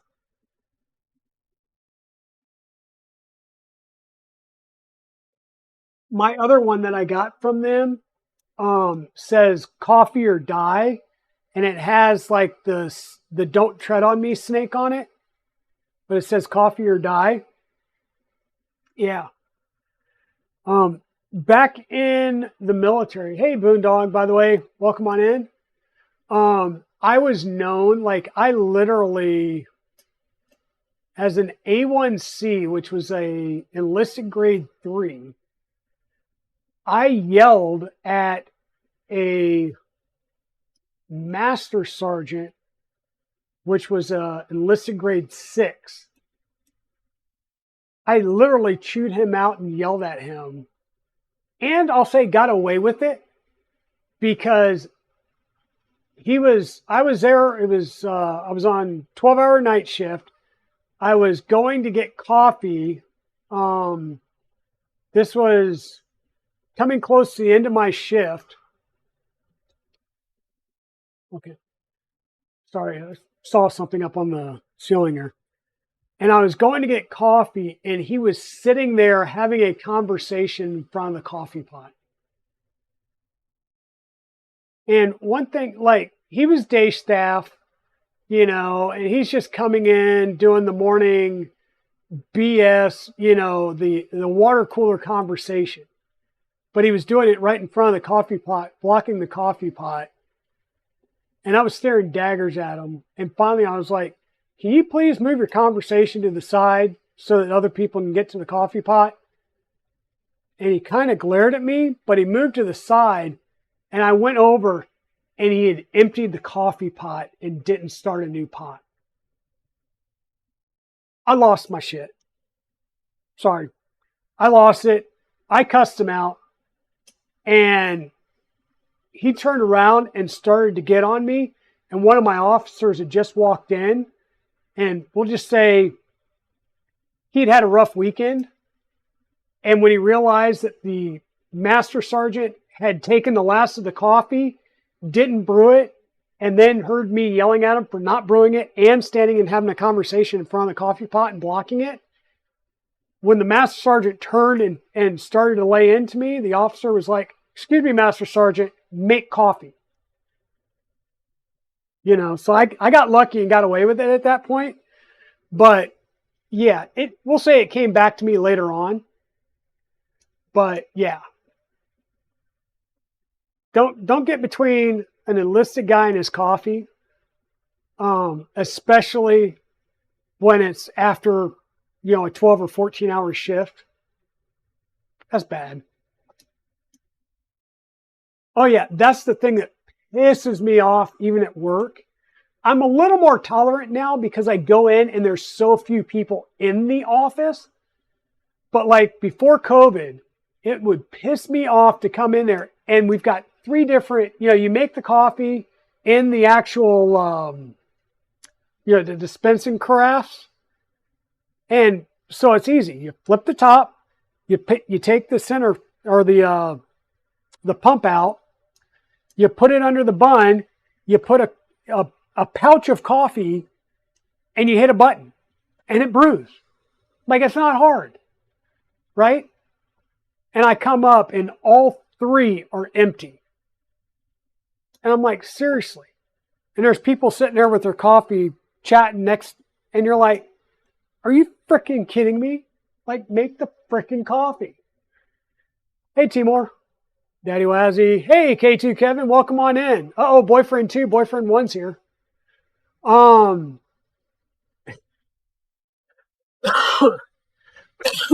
Sorry, yeah. Don't get me ranting on coffee. Yeah. Do not empty the coffee pot. Do not get it started again.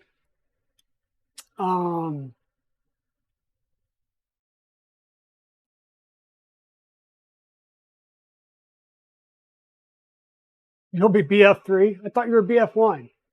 I'm getting confused now, Pez. You're going to have to start making a running list and letting everybody know so we can acknowledge people the right way.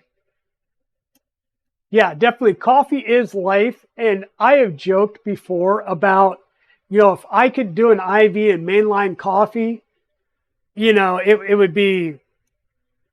have been like literally at one point in my military career, I had gone and seen the doctors and they put me on depression meds partly because they needed to even me out after I was forced to give up coffee for a while because I was doing 3 pots a day. I was drinking 3 pots of coffee a day and they took me off and I had to come off coffee for something.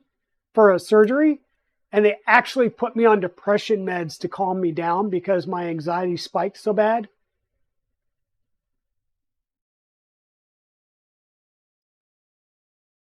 Yeah, that was crazy.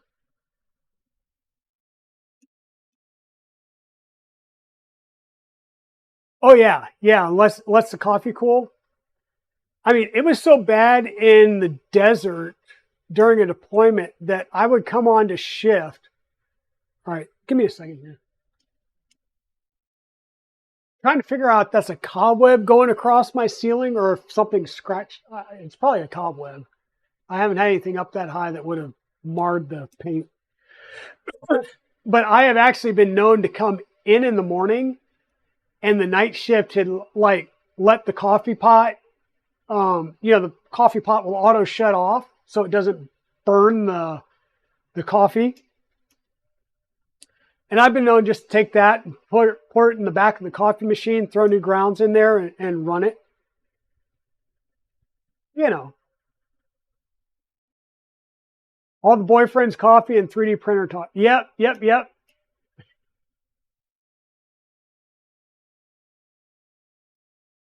Yeah. Well, it's funny because my wife's out in Colorado right now, and like I said, she's going to go have some new headshots taken today. And if things go right, she's going to stop by and see my friend Linnea and see her two little ones. And it's funny because I met Linnea working at Raytheon, and she was working with one of the guys I used to work with, Jim. I called him the Surly Squid. He was a Navy underwater demolitions guy, right? Not a SEAL, but an actual Navy underwater demolitions guy. And so I used to refer to him as the Surly Squid. But when she came to work at Raytheon, she knew Jim Fred. And she was like, well, I guess he's going to have to be work grandpa now because he used to be work dad when they worked together at a different place. And he started to come to work for Raytheon, and then wound up, instead of working with Raytheon, we brought the contractor that he was working for on as a sub. So he just came to work as one of our contractor subs.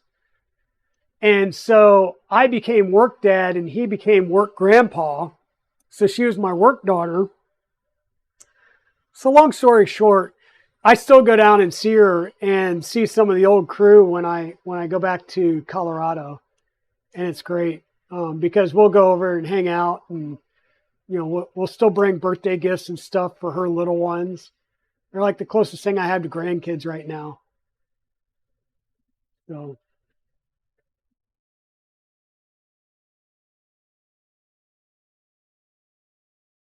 yeah, the other time I came off of coffee was when I had my gastric bypass, because you have to come off of all caffeine. So that's coffee, sodas, everything. No energy drinks, none of that. You have to come off of it completely for I think it's 4 or 6 weeks before the surgery. So yeah, I went on antidepressants again, or antidepressants, anxiety meds, whatever. This kind of the same stuff about that same time as well. And then when I was able to start drinking coffee again, I had to just do decaf. And they still get on me, but if I go to Dunkin', I get this is an extra large straight coffee. But when I brew it at home, it's half regular, half decaf. So I try and do that. And when I go, if I'm going and doing self-serve at a gas station or something, I'll mix it.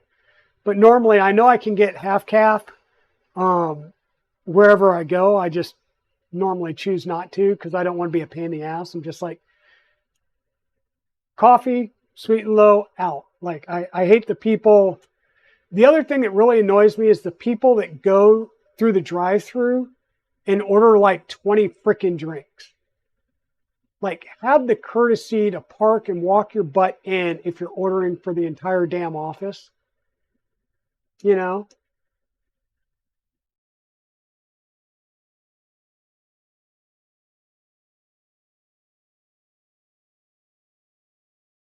Oh my God, there was an SNL skit. I need to see if that's on YouTube. Coffee Talk with Linda Richman. I would need to check that out.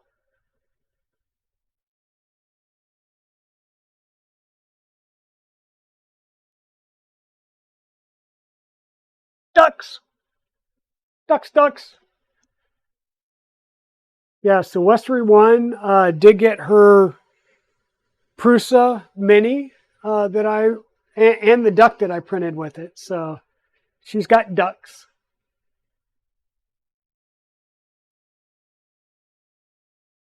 Mike Myers. Okay.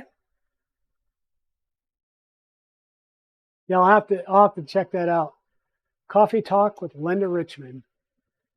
But yeah, you can see that this can definitely print overhangs very well. It just has to be in the right orientation. So if this model was turned around, it couldn't print it without doing some type of supports, which would be really a pain in the butt. But doing it this way works really well. You are printing this weekend? Great. So I know I haven't shown most of this stuff off. I'm trying to get some things put together now. Oops. Before I drop this. So this helmet was printed in 3 pieces. Keys. Okay, there we go. So this is the Imperial Mandalorian helmet. And it was printed in Cosplay B. And I think what I figured out finally on the top was I was printing it at too low of a... Here, let me switch cameras so I can get this a little close. So I think I was printing it at too low of a temp. And that's why, if you can see, there's a lot... It's really rough. So I was printing it with a Revo Obsidian nozzle, which is the hardened nozzle. So it came out nice, but it's rough. It's going to need a lot of sanding. The layer lines are just really rough. So what I was doing was, I'm going to trip over that. I know I am. Because everything else was in ABS, for whatever reason, printing this helmet in ABS, these things have sort of fused. So I'm having a hard time getting these lower support pieces off here. But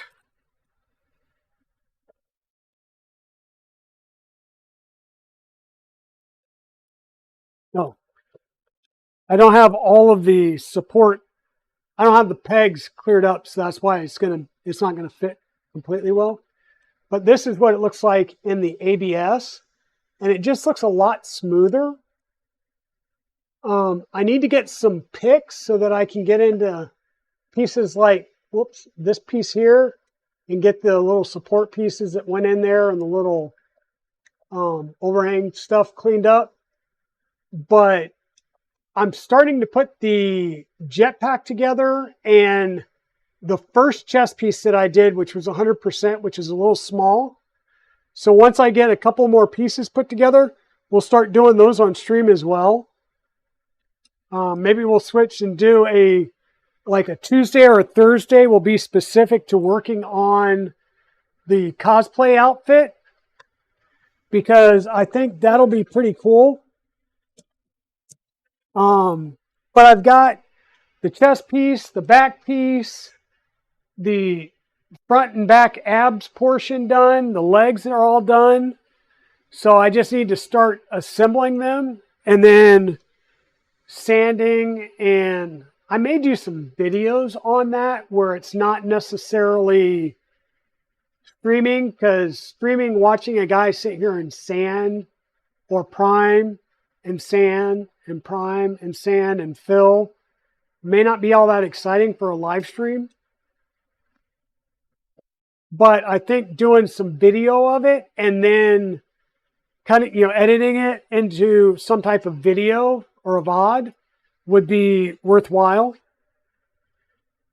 Or maybe, I don't know, maybe I'll just do one of those long, hey, I'm going to work on a Saturday and I just set up the camera and just sit here, and it's kind of I don't even know if it'll be a chat and chill, because when I'm standing it, I'm probably going to have some type of mask on, which would make it a little bit harder to talk, but we'll see.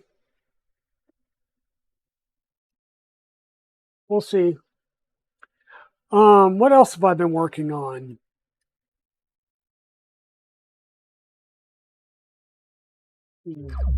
Go back over here. What else have I been working on?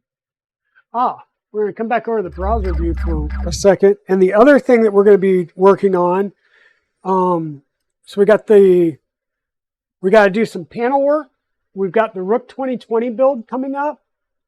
And then Scott with Edge of 3D didn't get it sent to me before he left. So when he gets back from Shenzhen next week, I guess he comes back next weekend.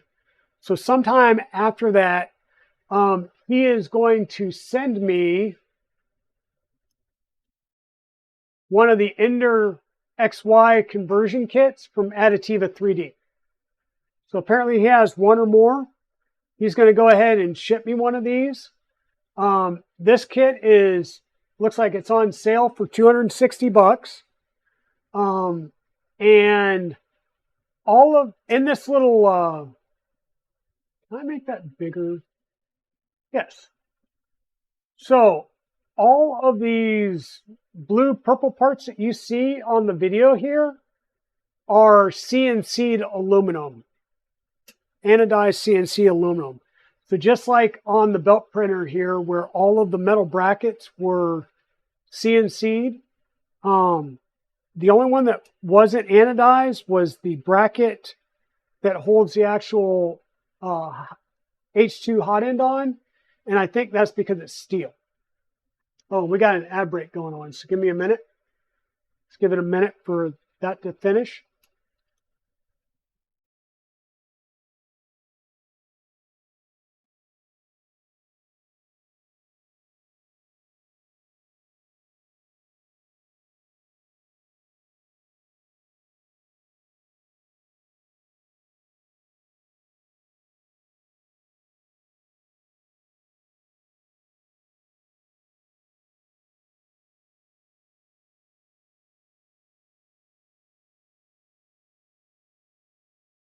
Uh-oh.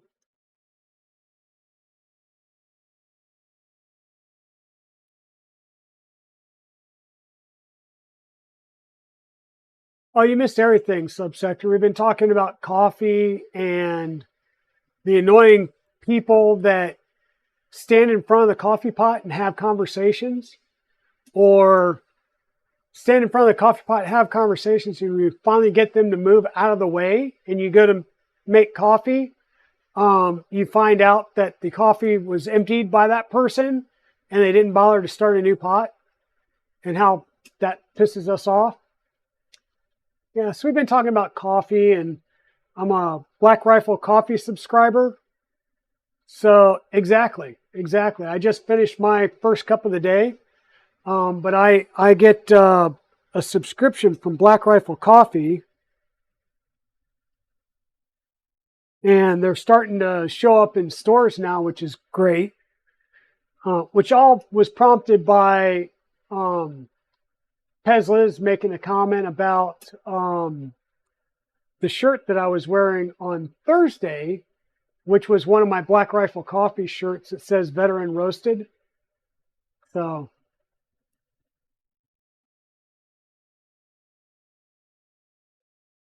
my first one was a Dunkin' Donuts extra large. So yeah, it was like a 20-something ouncer. And normally I would have had a second cup already brewed and sitting here because it's in my Yeti, so it would stay warm for like 12 hours.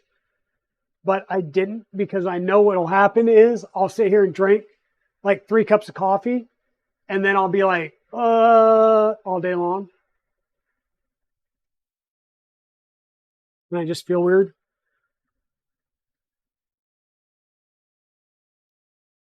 So yeah, so the next thing you'll see up here on the screen, we got a Rook 2020 build, and then Scott from Edge of 3D is going to send me one of the Ender XY conversion kits. So I believe it's Team Moore that was asking about that. So I will be building one of these on stream. I have 2 other Ender 3 printers downstairs that I bought off of eBay that are used, that are ready to go. So one of those is going to become this Ender Core XY printer. And once again, everything you see here in the blue purple is anodized aluminum. I think you may have to print like a couple of end stop, and that's really all there is to it.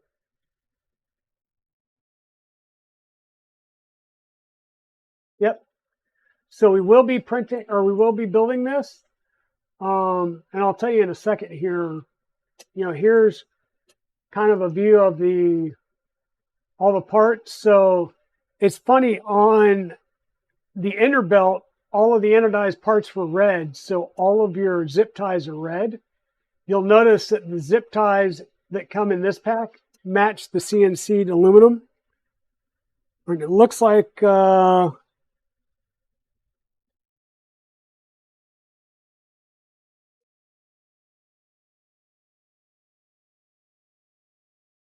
our print here. Yep, there we go. There we go. I had a feeling that was going to break loose. It was starting to close it up. So, yep, that was a fail. But, I mean, that's a pretty long unsupported overhang with just that base that was holding it on there. So I will stop this. Oops, not that one, this one. I will stop this so we don't just print out in the air. And I will start another one of our XYZ stress cubes.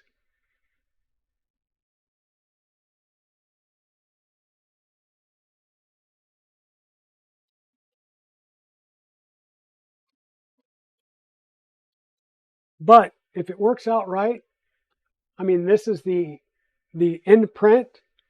So if we take the one that we just did and put it next to it, it was almost done. It was starting to do the up, but you can see it had a blob here, and that's what was causing it to catch and knocked itself off.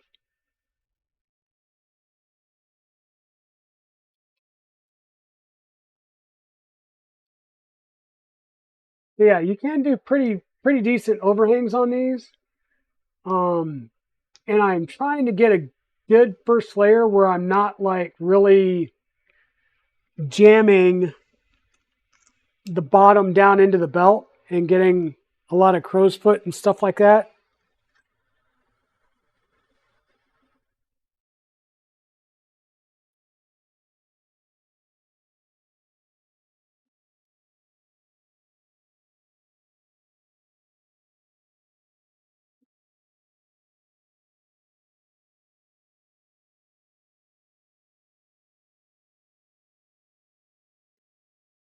So the Ender belt right now is running Big Tree Tech SKR Mini E3 V3 and Clipper. So it is fully clipperized.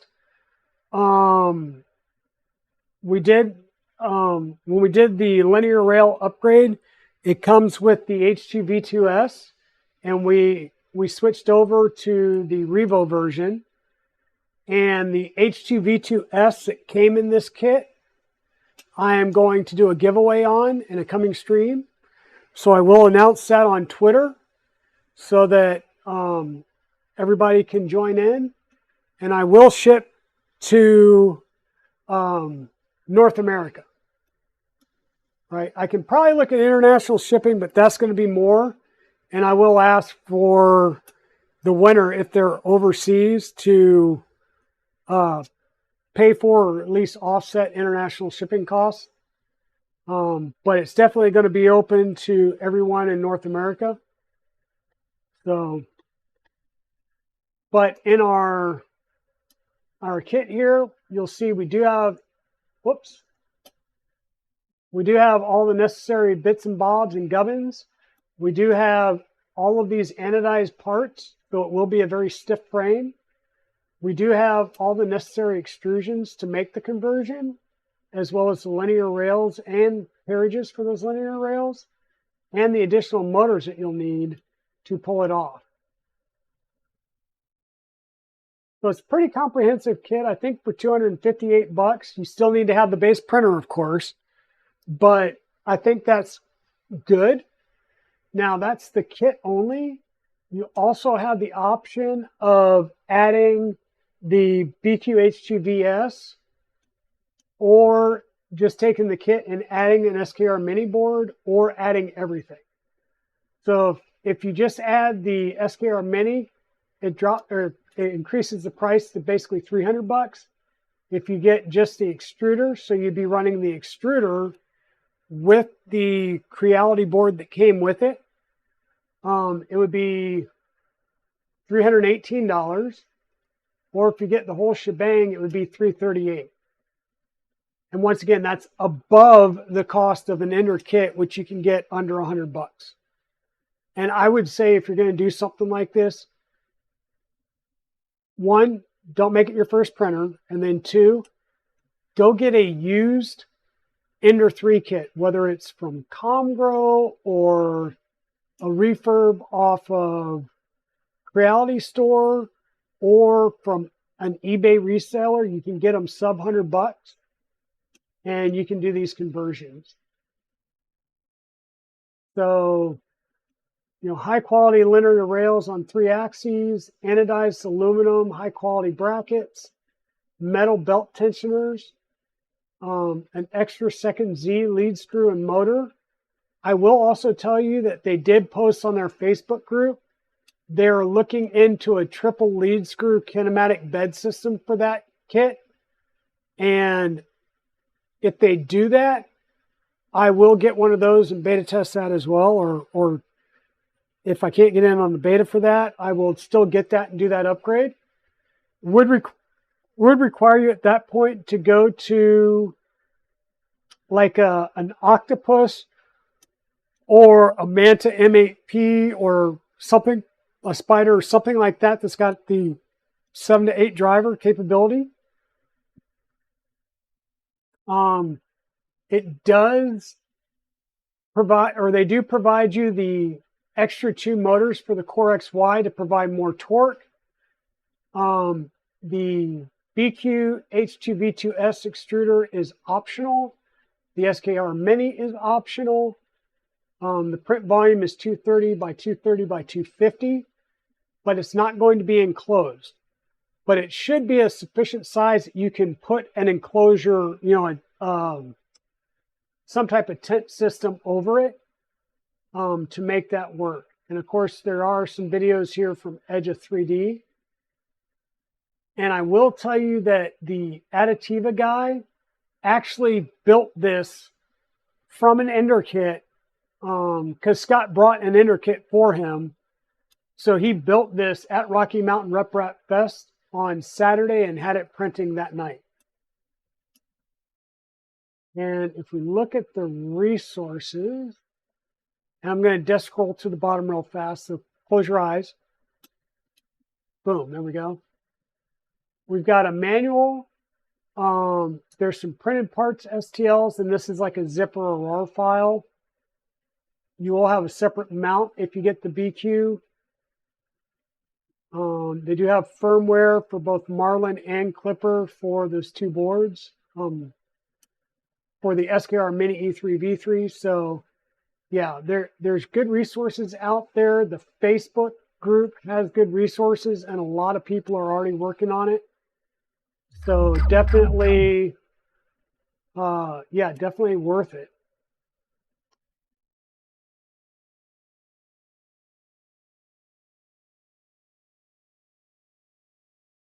There we go.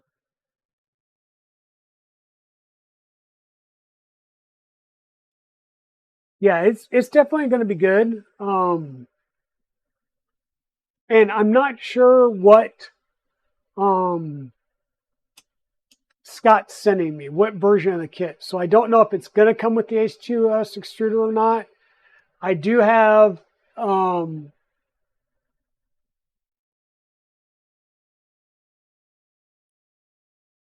on, I'm thinking. I do have an SKR Mini E3 V3 already here. I do have a SKR 1.3 board as well.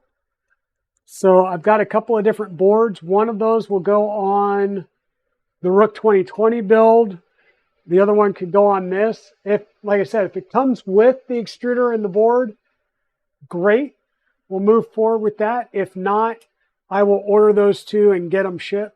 I'll be sure to ask Scott when he ships if it comes with those options or not, so I can order them if I need to.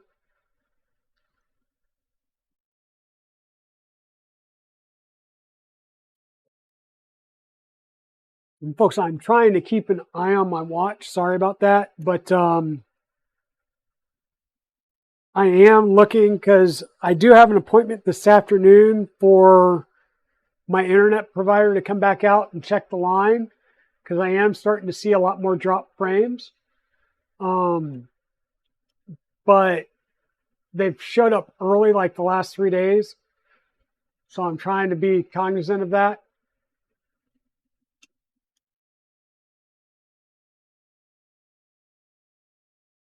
Just in case they do pop in early.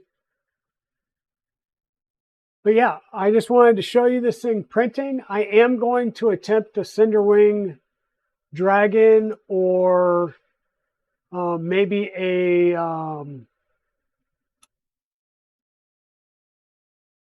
MacGyver Alligator or one of the other flexies that I think MacGyver did for the Toys for Tots. I have been running off some chameleons. Whoops. I've run off some chameleons and some of the penguins. And once again, the nice thing about these is once you get the file and it's working right as a single, you can make a 3-line change to your G code manually and basically tell it to do a for loop and how many times you want it to loop. So I've got these set up for singles, a batch of 10 and a batch of 50. So I can print off, I just put a new spool on there, boom, run off 50 of them. And I can continue to do that. And when it looks like I'm getting low on a spool, I can just drop it down to 10 or 1. That way, and I can keep an eye on it because this doesn't have a filament sensor on it. And unless or until I add a filament sensor, I just need to be a little cognizant and pay attention to the filament.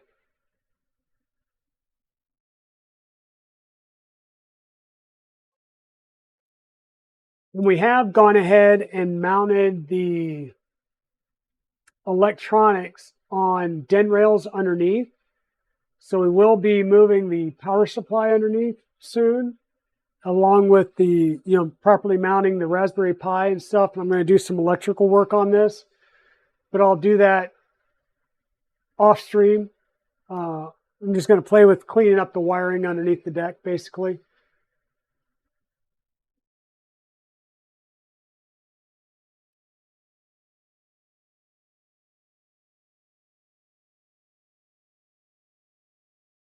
Yep, yep. And like I said, I love my Big Tree Tech stuff, so I've used the SKR 1.3, 1.4 family, the SKR Mini E3 V3 on a lot of printers. The Manta M8P on both of my 0G builds. I've got the Manta 4P on 2 of my builds. I believe those are on both my Underwires. Or no.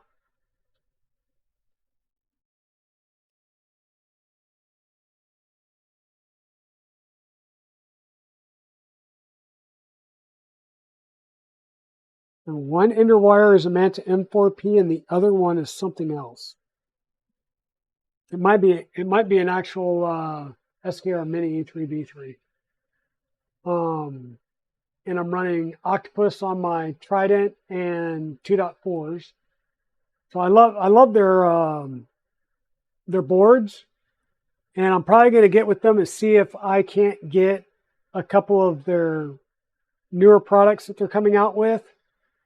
I'm running their SB2209s for CAN bus on the Trident and the Stay-Drag in the 2.4 that I built right back here from the Rocky Mountain Rep Rap Fest. And I'm running the EVV36 on both of my, with CAN bus on both of my 0Gs. So I've loved their ecosystem so far, and I'm going to continue to stick with them.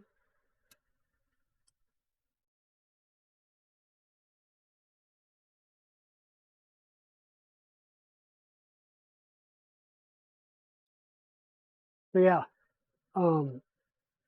this kit from Matativa, like I said, is really nice. The CNC aluminum makes it so much better. I have seen some belt printer kits or not kits, but I have seen some belt printer conversions on Thingiverse printables, what have you, that uses all 3D printed parts. I've thought about possibly doing one of those, but I haven't followed through with it yet.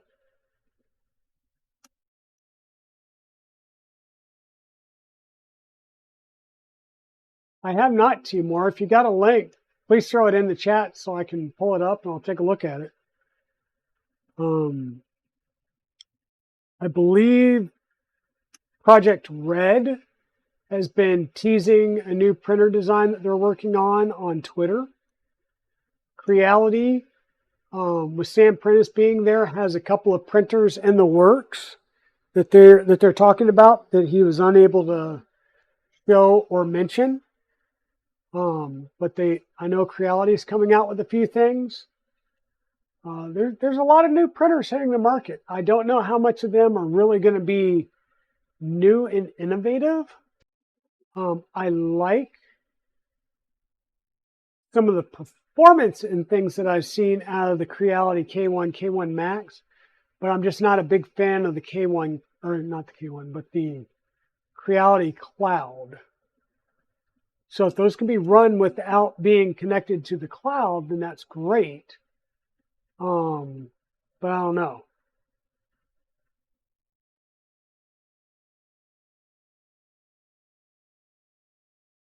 Oh, really? I haven't really had. So the few times I've had stringing on any of my Prusas from just using default Prusa slicer settings, it's normally I just need to go and dry the filament, that the filament itself has gotten waterlogged. In fact, that's the issue I have with I'm going to have to pull out a lot of the filament that I've had loaded in my MMU and just, I'll say, burn some of the filament. Burn it meaning break it off and throw it away because it's still waterlogged and it's fragile. That anything that was in the buffer has snapped inside the buffer. So that's where I said I gotta basically unload everything that's in the MMU right now, and then bake all the filament that's currently in my rep box, and recharge the Deskin in there so I can start printing.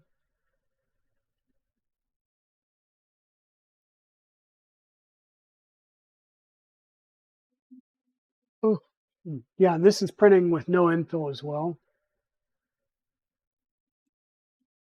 Huh. That is weird, Pezliz.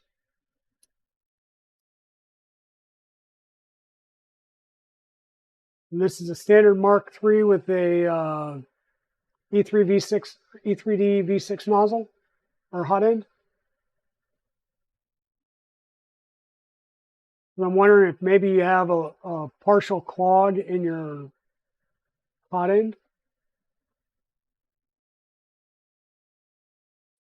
And an easy way to check that would be, raise it up and manually warm it up to, I'm assuming you're dealing with PLA, but I would warm it up a little bit hotter, say like 220, even 225.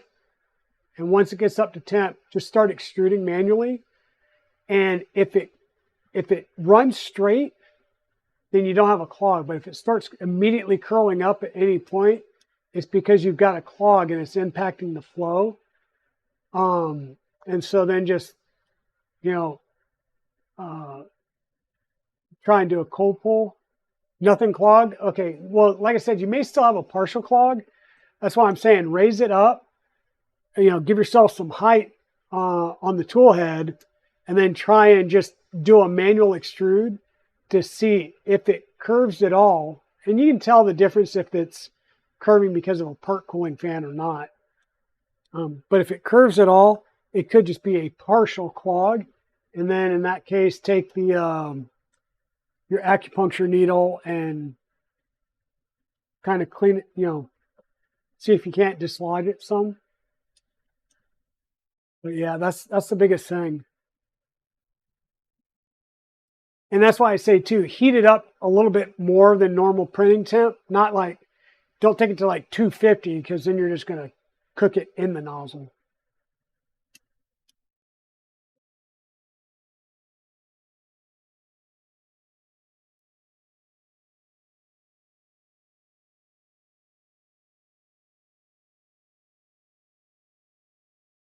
And then the other thing, if you do print with different materials, like if you're printing with PETG, which will print in the 240, 250 range, and then go back to PLA, when you're first loading your PLA up,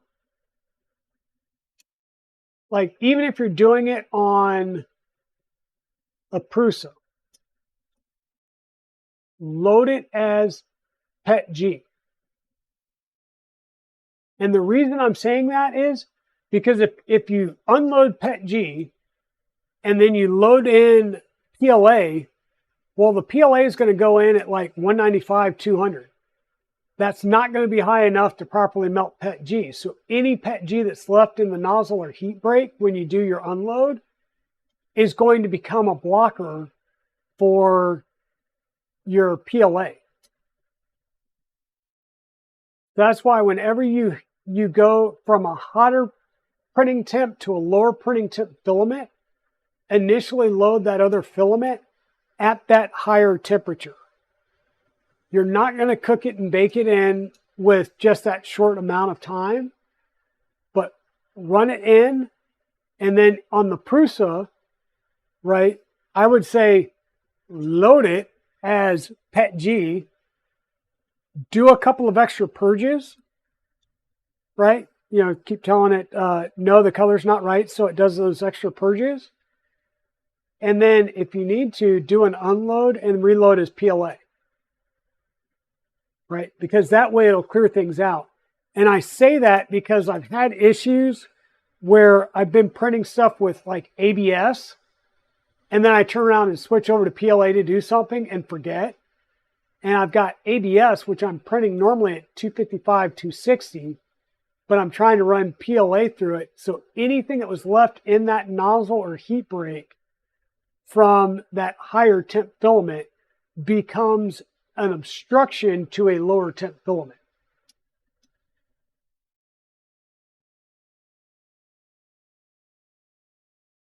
Okay, so I'm going to bring up the Flying Bear website link. Hey, Aaron F. Geared, how are you doing today? Hope you're doing well. Thank you for coming in.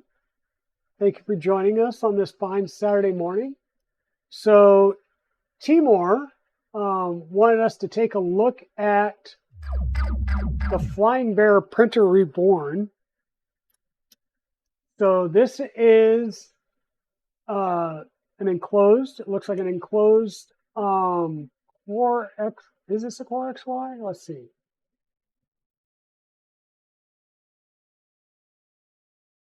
So $375 at a base price.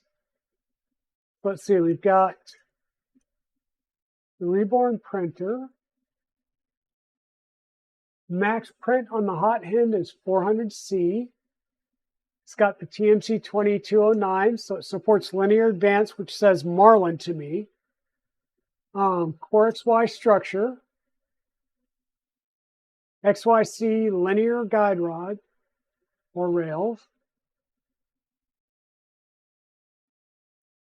This 220 volt silicone heating pad, I'm sure that they would be 110 for North America. And has a pop-up tent style cover for the top for when you're doing your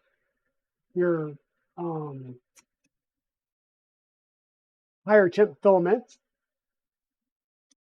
You have that clear, looks like polycarbonate front door. All aluminum structure, so that's nice. One-piece print head. PEI bed. Automatic leveling. Various warehouses.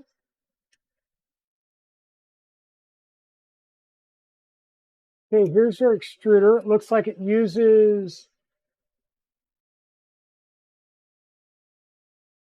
keeps a 7.5 to 1 ratio.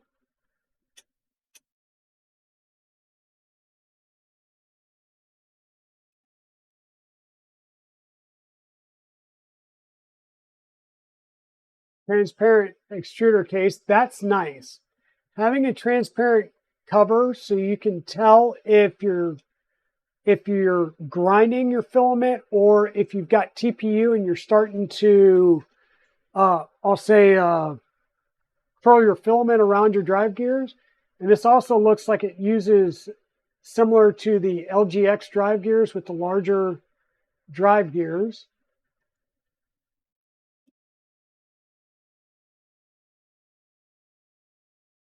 In a direct drive setup, so that's pretty nice.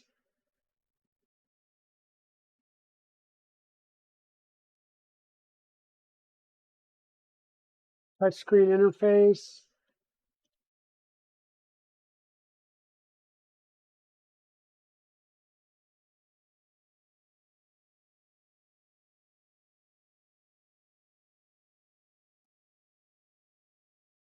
Does have a filament sensor for run out and break. Yeah, so that looks pretty good. What size are we at in this price point?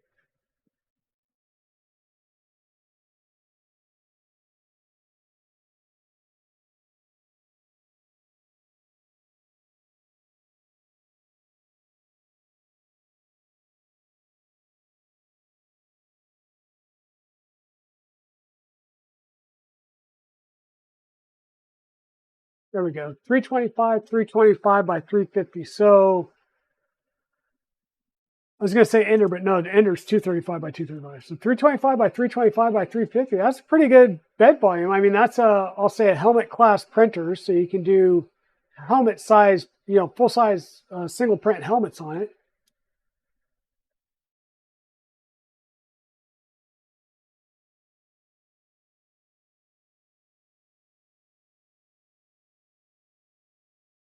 Yeah, well, there you go, Pezlus. That's great that Kevin had that readily available. Yeah, that's the other thing with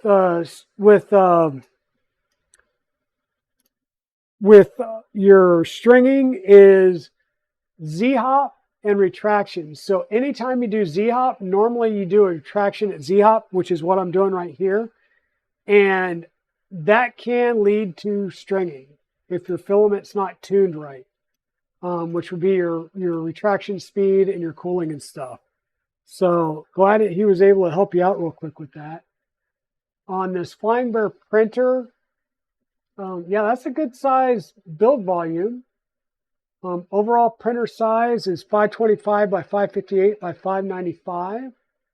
I don't know if that includes that little hat or not.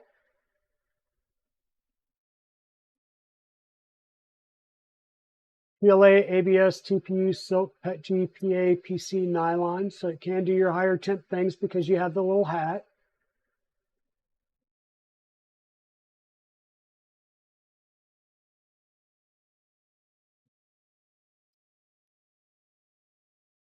It does have Wi-Fi, the TF cards, SD card, and USB.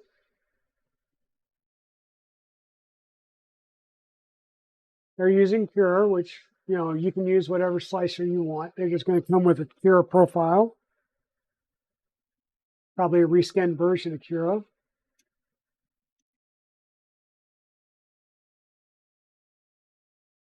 Okay, so this is, I'll say, the one thing marketing-wise that annoys me. Okay.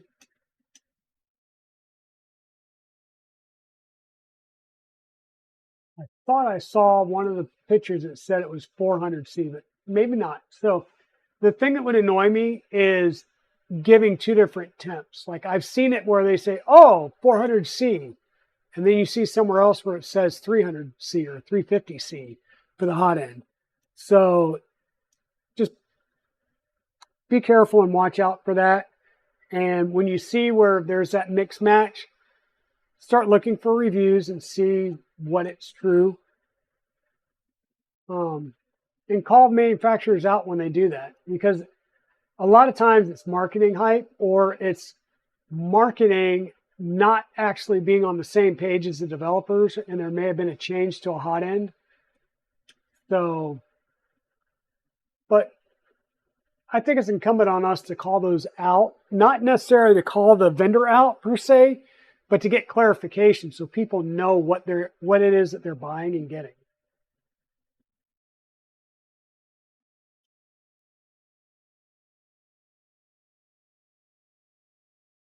Super timing belt support. Compared to other belt with 6 millimeters, Reborn 2 adopt 10 millimeter belt. Holy crap. Well, yeah, that's going to be definitely better strength and less stretch on a 10 millimeter belt. Though I'm not sure if you really need a 10 millimeter belt on this size printer.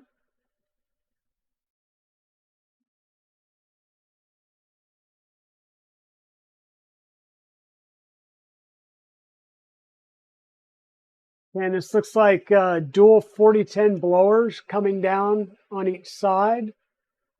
Somewhat standard.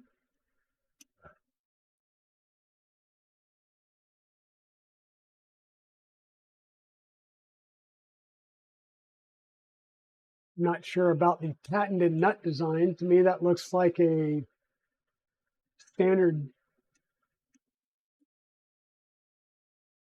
Well, yeah, it kind of looks like a standard anti-backlash nut. But I do like that it has the mains heater, especially on those larger bed sizes. A mains heater is a massive godsend to things heating up quickly.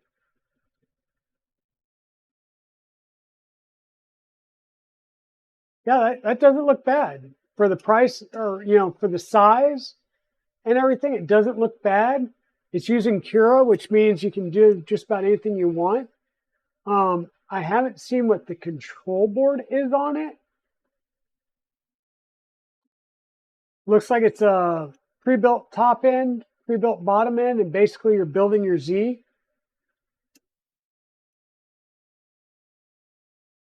The bed looks like it's a pre-assembled piece.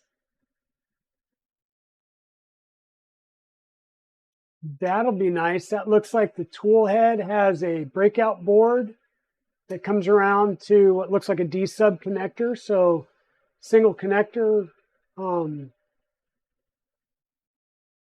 That looks nice, and I like that type of umbilical better than ribbon cables like on the Focus. I have never built a Flying Bear before, but this is looking, I mean, everything I'm seeing here looks pretty good.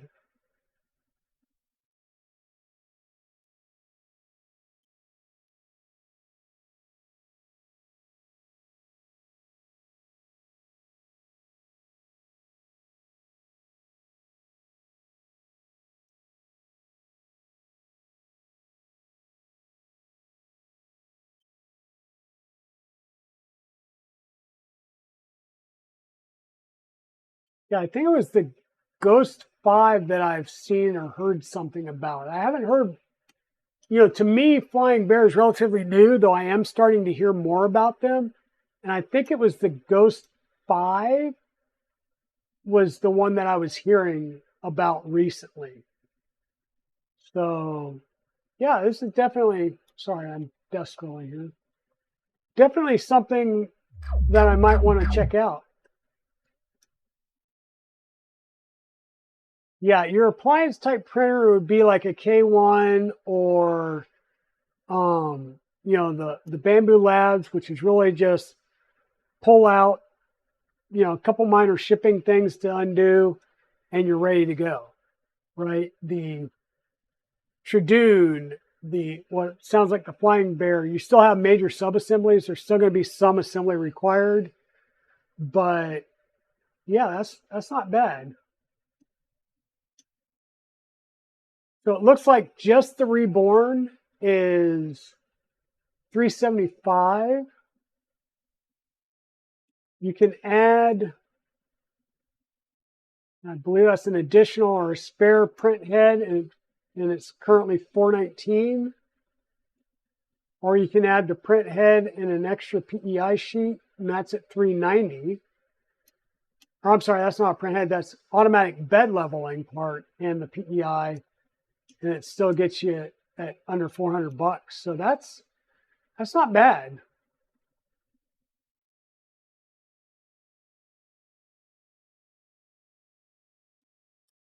Hey, 23 Blue Dude, welcome on in. Thank you for your chat. Yes, this is the Ender 3 belt printer. We have done the upgrade to this printer, which adds the linear rail on the X and the Y axis, which reduces the overall noise the printer makes tremendously. Now the things that I hear are the fans and the retract. So the H2V2s, the retracts on the Metal Gear are just very noticeable. And with a belt printer, you want to do a retract at layer change, so you don't knock a print off. But this is, so the upgrade kit comes with the linear rails, tensioners for the Y rails, which we had already installed on our base. So we reallocated one of those that came in the kit for the X rail, so we can easily tension the X belt. And it came with the standard BIQ H2VS or B2S hot end with special Mark 8 nozzles, which are a little sharper point that would work for a belt printer.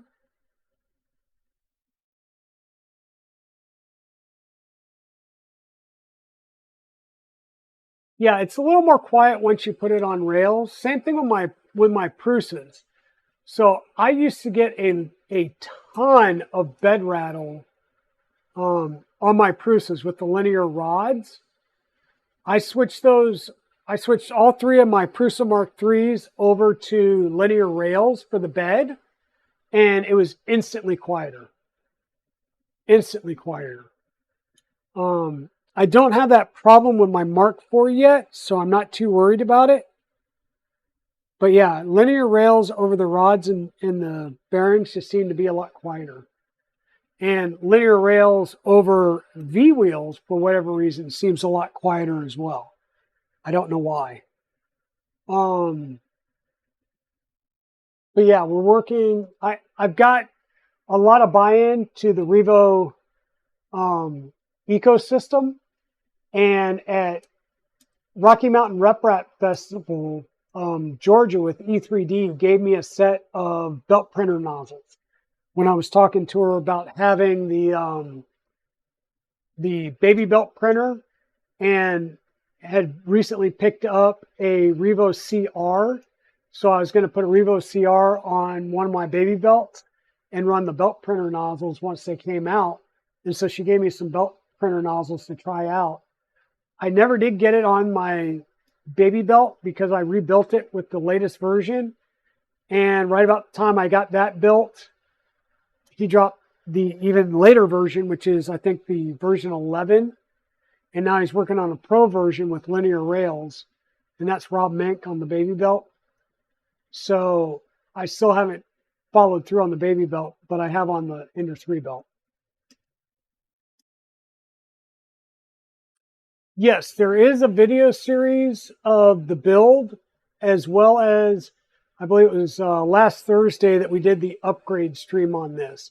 So there should be VODs on the channel, and I will most likely port those over to YouTube as well. Now the VODs on this, the last two streams,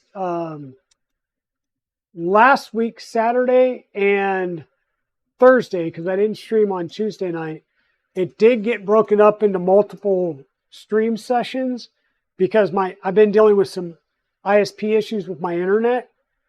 And so it's just, I'm not going to take the time to try and edit it. I'm just going to publish the VODs and then port them over to the YouTube channel. So it will be in different segments. So just be advised of that. I still need to publish those to the channel and get them moved over to YouTube for, I'll say, more long-term storage and availability. But so far, it's been working out good. Yeah, I really like it. And the ability to say, you know,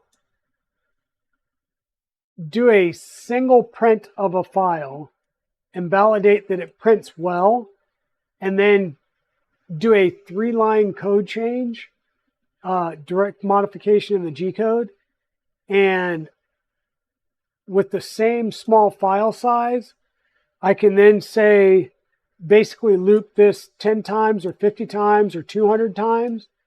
And rather than having a slice that has 200 different iterations in the slice with a huge sliced file, I can keep the same file size and just say, reprint this 50 times so it stays at that small print size, file size. Good morning, Creatix Brit. How are you doing this morning? Welcome on in. Welcome on in. So we're just doing some more prints. This is a test print. I'm just trying to break in this new extruder and my Revo belt printer nozzles, aka the Repcord nipple nozzles, as Repcord likes to call them. And I've got a MacGyver alligator slice that I want to try and print. And then I have also got a Cinderwing, it's the Sea Coral Dragon I'm going to try and print in this filament, which this filament that we're printing with right now is Xyltech Sea Glass Teal.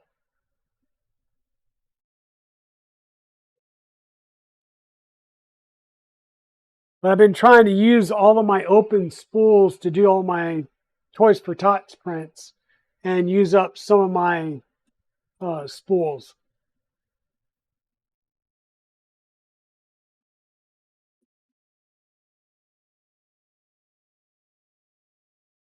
Yeah, we've been doing a lot of good chat today as well. We talked about coffee and how annoying people are when they don't refill a pot or make a new pot.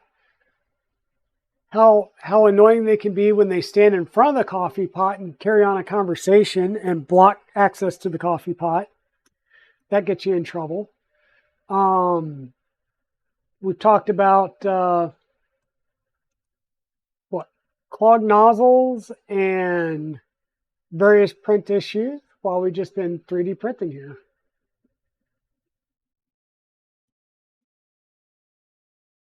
Yeah, this is an interesting color from Xyltech. I really like it. It's not the same as their cobalt blue, but it's pretty color still. Oh yeah, yeah, yeah. And I'm sure you've had that as well back in the day, Britt. I believe you were a paramedic at one point in your life, which means I'm sure you've been at a dispatch house, so you're dealing with coffee and long shifts. And, you know, I'm sure you've had your share of that one person that would forget to start a new batch of coffee and the joys of dealing with that.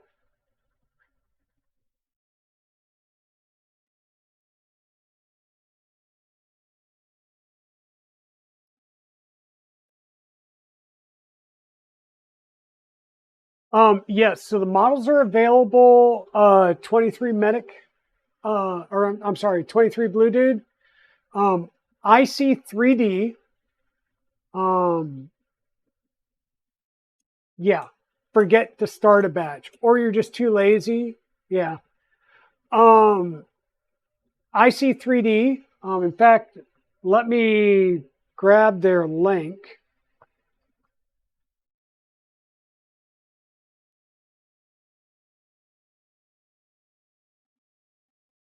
I'm like pulling it up over here, knowing I can't copy and paste it from there. Pez Liz can probably beat me to it. But IC3D has a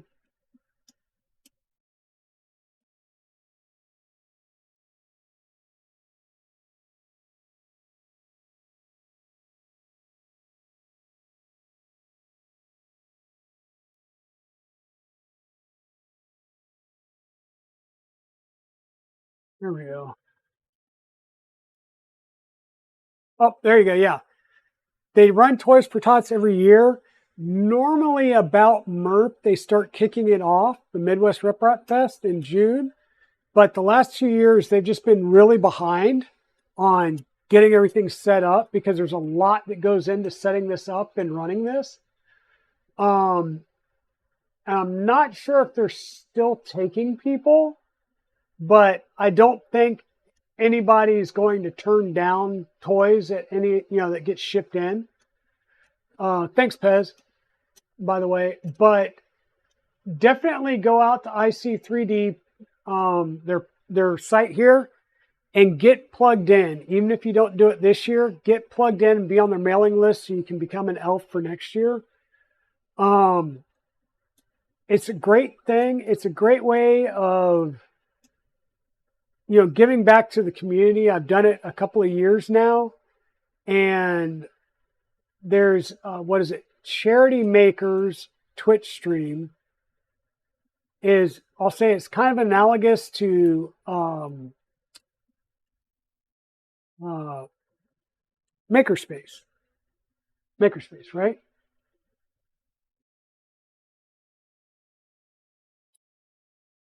Anyhow, Charity Makers is another stream that they're just streaming people that are printing things for Toys for Tots or other charities.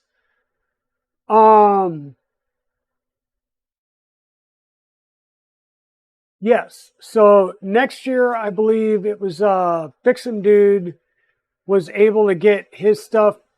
It didn't make it in time for this year's, but a lot of his models are going to be included in next year's Toys for Tots, which will be awesome. Yeah, it's definitely worth it. And the plastic, I use my own plastic. You can get some plastic from them if you need to. But I tend to just use my own plastic and just roll with it. But it's definitely worth the time and effort and seeing the kids. Yeah, it's crazy.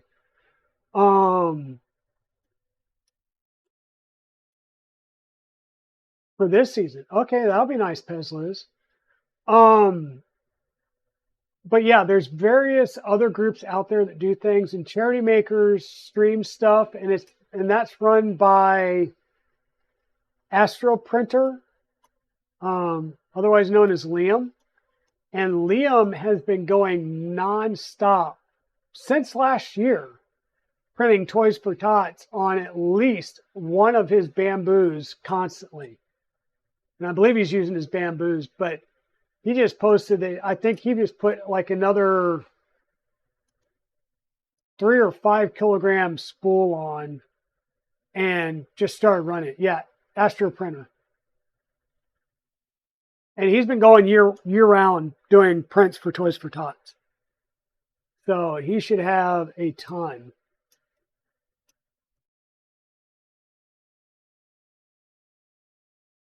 And I have enough printers that why I'm not also doing that at this point is just really my wife would kill me. Because I'd probably be running one of the ones downstairs all day long and she would kill me for that. But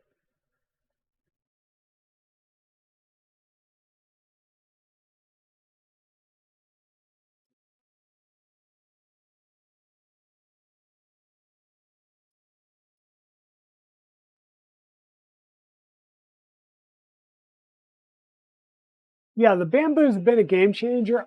There's a part of me that keeps like, it'd be nice to have, but at the same time,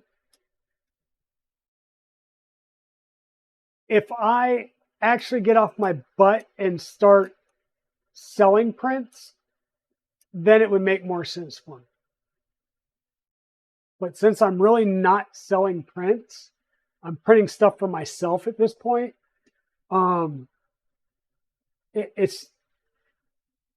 It's hard to justify the price.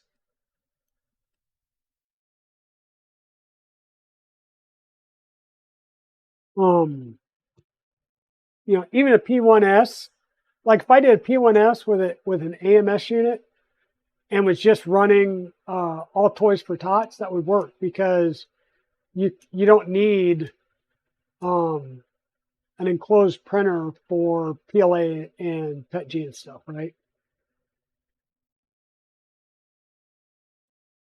Yeah, and designing and prototypes, that's where it comes into its own, is the fast printing, and when you're doing, like you said, prototypes and testing out whether something is printable or functional before you start a providing a new product or something like that is definitely worthwhile. And I think out of all of the multi-material options so far that are on the market, I think the AMS is probably had the best execution to date. The Chameleon looks pretty good, and it's more ubiquitous because it can be used on more printers. But I have seen people that have had a lot of frustrations and pain setting those up. Same thing, of course, for the MMU2. You either love them or you hate them. You got them dialed in or you don't. ERCFA and even the Trad Rack, you know, you wind up with the same issues. It's consistency in loading and unloading of a filament.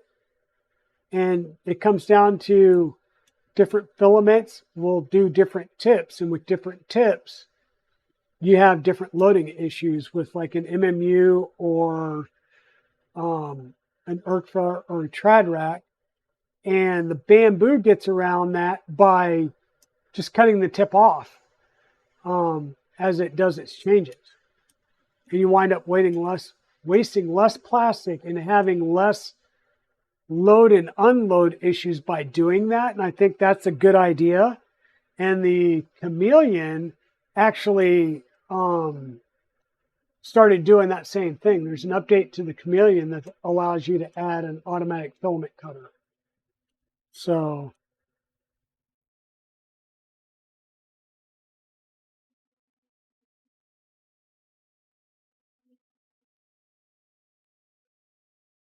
yeah, and that's what I'm saying. The AMS still has its issues, but I think overall it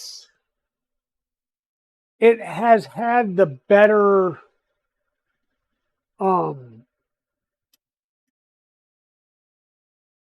I think it's had a better experience overall and better consistency overall in the market right now, based on the stuff that I hear and my own, just research and listening. I don't have one, so I can't say my own experience. But based on the stuff that I'm hearing, yeah, it's definitely one of the closer to, we'll say, the appliance point and click experience.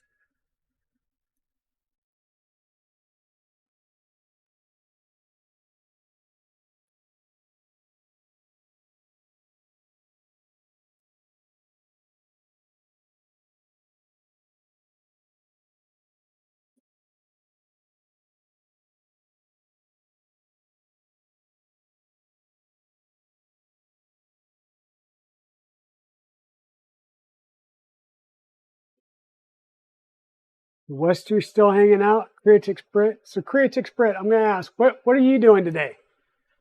Because I know you normally log in and listen while you're doing other things. So, and I hope you're feeling a little bit better. I know you were feeling under the weather there the other day. So I hope you're doing better.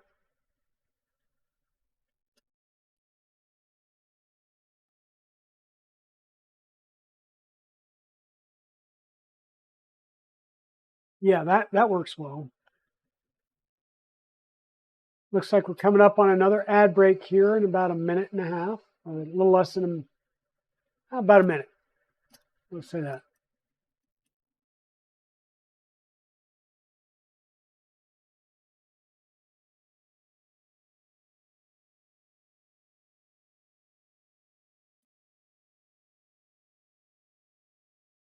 Yeah, and you definitely want to get a good squish here. So, like Liz, you'll notice on the Penguin, normally you have like 3 distinct pads between the 2 feet and the tail. And in order to get these to stick well, you wind up getting just it almost feels like a single base layer there. They all kind of merge into one. Because if you don't squish it down enough, then it pops off. So it's almost like you're squishing it down and getting a little bit of elephant's foot to get it to actually print well and to stay on the print. But I'm still dialing it in, tweaking it in. This is one that I would say I would not throw in the bin for the kids. In fact, I'm going to definitely toss it over there in that bin so I don't. But yeah, it's definitely worthwhile.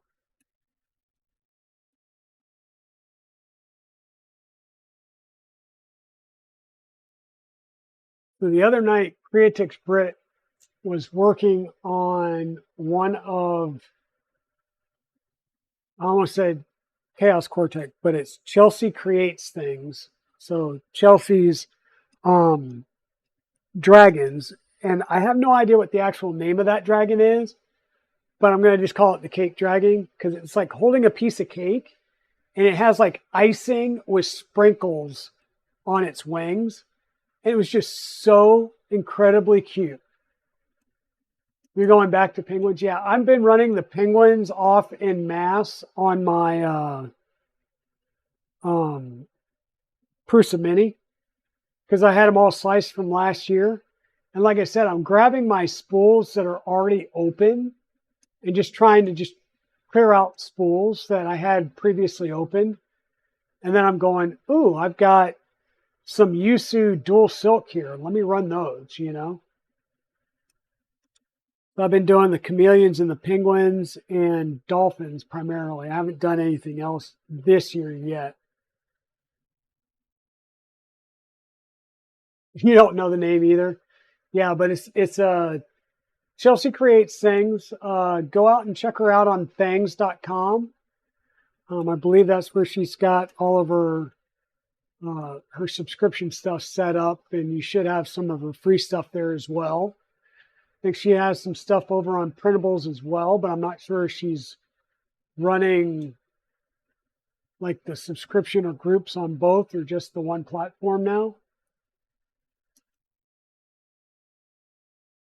But yep, there you go. Thank you, Britt, for throwing that out there. I appreciate that. We'll do a shout out for Britt as well.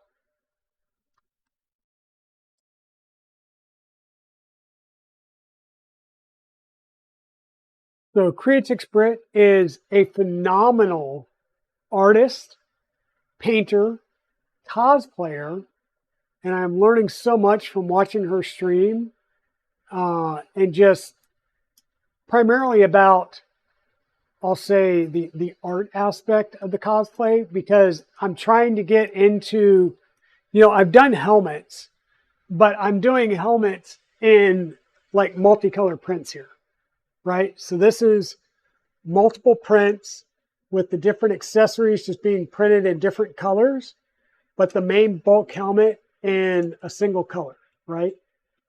But I'm going to get into actually sanding them down, priming them, painting them. And that's where I'm learning some techniques from people like Creatix Britt as she's painting her lightsabers and doing her other cosplays and stuff. So there you go. Sprinkles a baby dragon. That is awesome. And so, just learning how to paint things and what types of paint to use, right, is especially going to be an interesting thing to me. Like for my cosplay armor, I'm going to basically, I've printed almost everything in ABS. I do have one of the helmets printed in Cosplay B from Polymaker. Everything else has been Polymaker gray ABS. And my goal is to sand it down, filler primer, sand it down, use some Bondo glazing putty if I need to on any splits or cracks in the ABS or areas where it just didn't print very well, or need to fill in some layer lines quick and in bulk. And then I've got some gloss white. So I'm going to be using Krylon paints.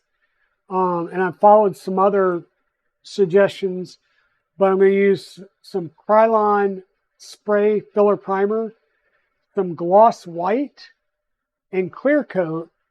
And that's going to make the bulk of the armor because it's that shiny white plastic looking armor of a stormtrooper type. And then for the stuff that's a Beskar coloring, I was looking at, and I'm going to test some pieces about using gray or maybe even a chrome or a black gloss and graphite powder and see which comes out looking the best. And I will use that on, like, the abs are kind of a gray Beskar color, and there's parts of the helmet that are done that way as well. And there will be a few things that'll have a pop of color on it. So I'm just kind of looking at the various techniques. And I want to say, Britt, are the paints that you were using for sprinkles, was that acrylic paints?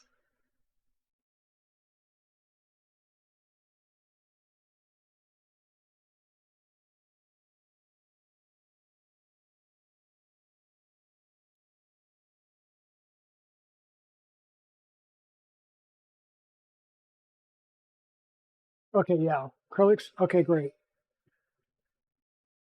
So yeah, I'm just I've been kind of watching a lot of videos now that I've got stuff printed, and I'm starting to put things together using an ABS slurry, because once again everything was with ABS. So you can use just straight acetone, or I just use some of the ABS supports from the prints and throw them in a little tiny mason jar with some acetone, and it'll melt down the ABS, and that'll help provide a little bit more to the bond. And then I can also use it kind of as a wash to fill in any little gaps, and help smooth things as well. So just going to be trying different techniques with this one. And I'm sure this is my first ever full up armored cosplay. So it'll be a learning curve. It'll be a learning curve. And the next one will be better. And then the next one after that will be better. You know, I'm already looking at, Galactic Armory's killing me because they've got a full set of like Halo Master Chief armor sets, ODST armor sets. They've got most of the, I'll say the human weapons available. So like the shotgun and the assault rifles and the sniper rifles and stuff like that. So I'm already sitting here going, which one am I going to do next? Basically, I've been wanting to do, I still need to do the Sith Lord Brit lightsaber. I got the files. I just need to actually start printing it out.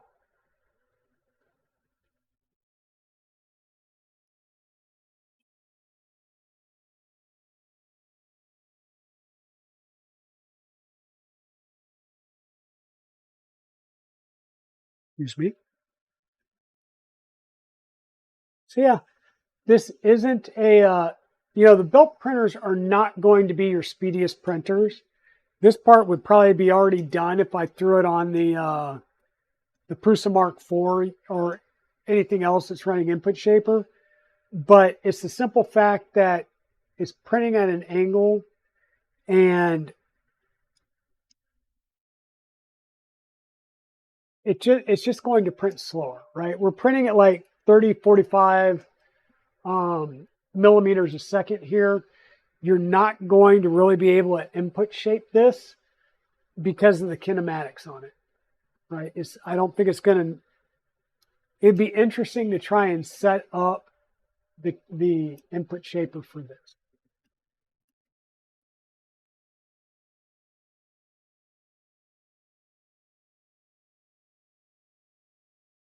Oh yeah, definitely. I'm going to put together a couple of lightsabers.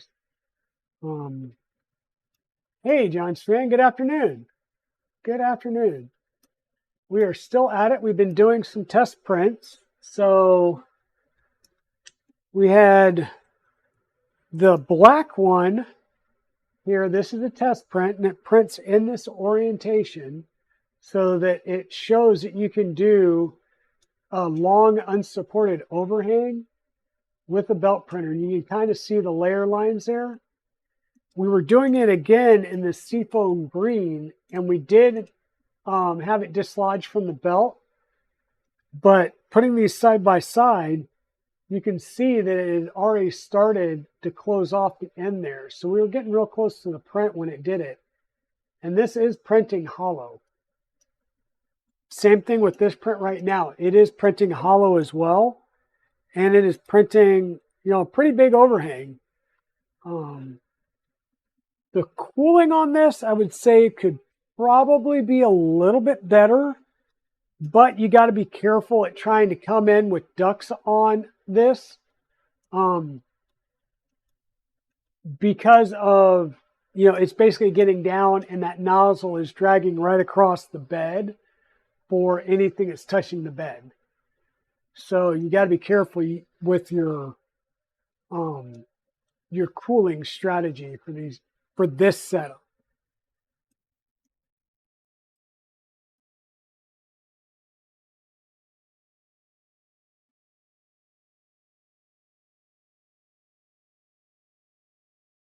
Yeah, the Scooter Boy.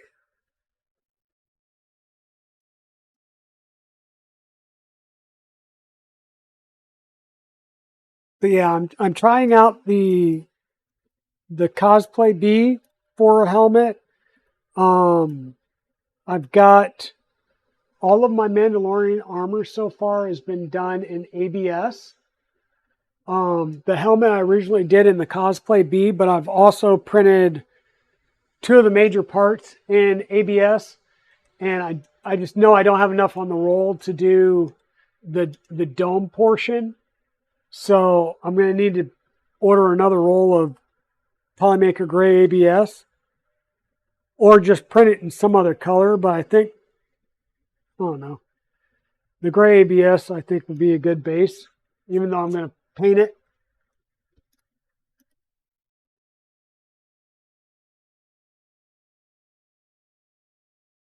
A huge batch of butter chicken.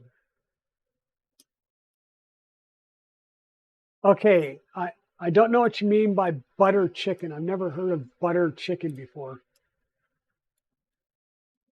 I mean, if it's chicken that's cooked in butter, okay.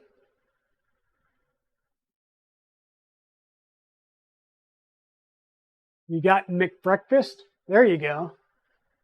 There you go. Yeah, I got Dunkin' this morning, so I've had my Dunkin' coffee already, and I had a few minis.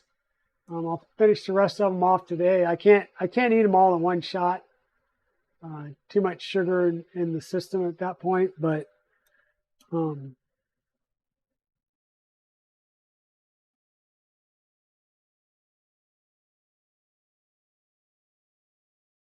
oh,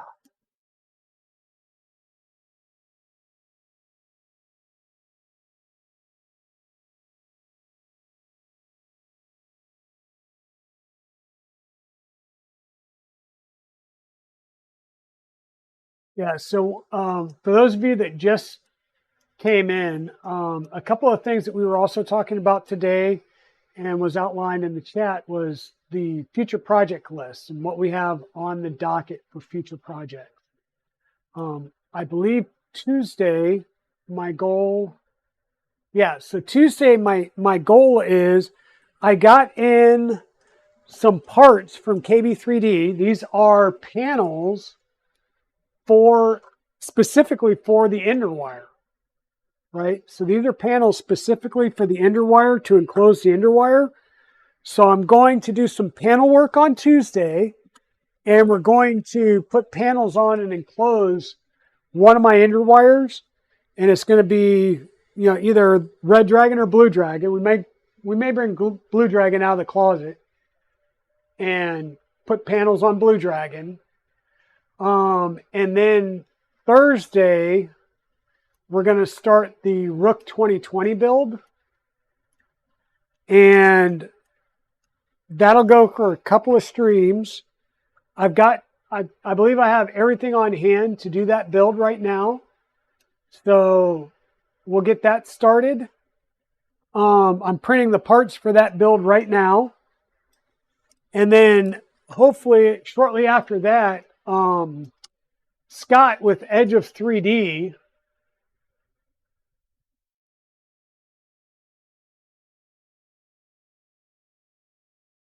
explain the purpose of Core XZ. So having a belted Z, it's quicker and you can move it quicker than you can a lead screw, right? It's a lighter weight setup, and yeah, I'll say it's just something different. It's something different, and so I've got a couple of ender wire builds. One's Blue Dragon, one's Red Dragon, and I'm just going to enclose one of them. So I'll have another ABS capable printer.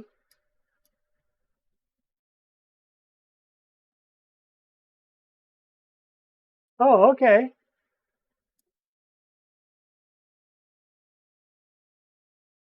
That sounds nice, Bezliz.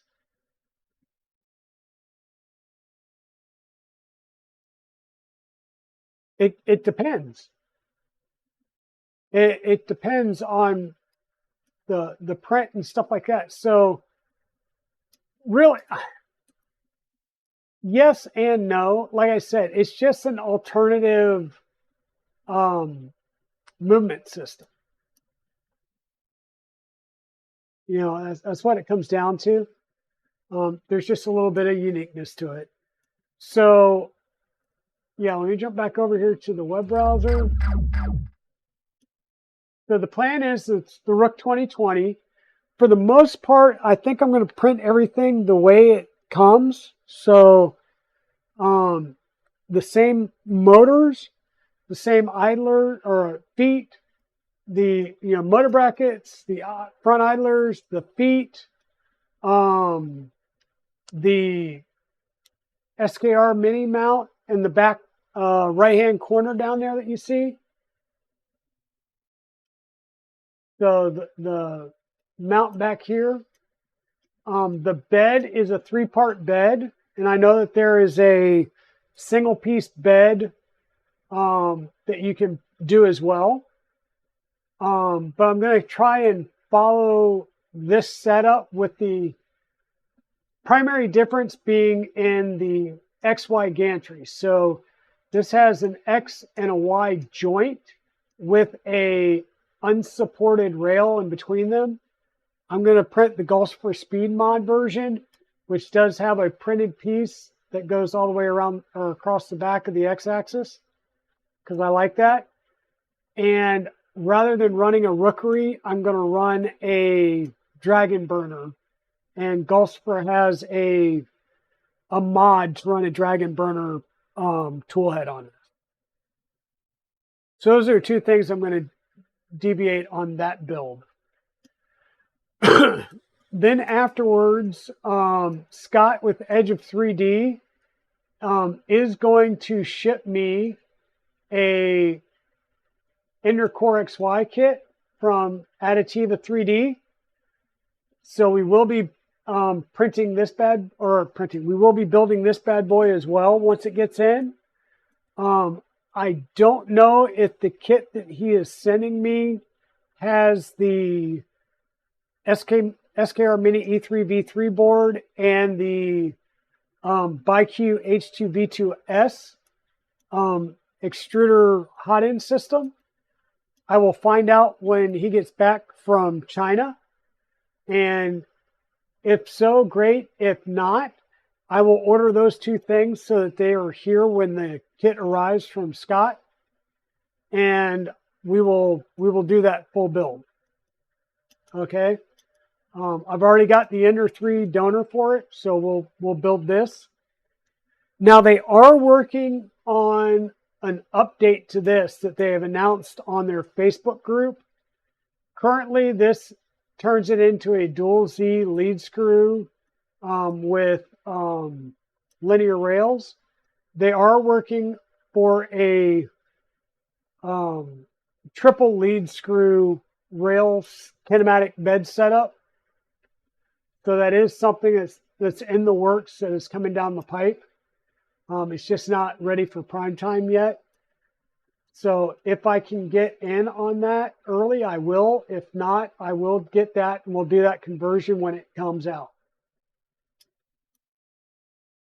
So just the straight Ender 3 upgrade, keeping the Ender 3 controller and hot end, is a $258 option.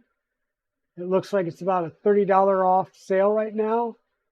If you get the upgrade extruder and board, it's $340, which I still think is pretty good.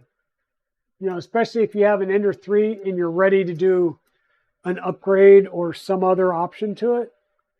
It's not bad, right?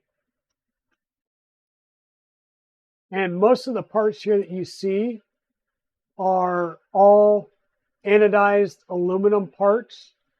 And if it's looking at the quality of the parts on the Ender belt, I have every doubt that these are going to be good quality solid parts.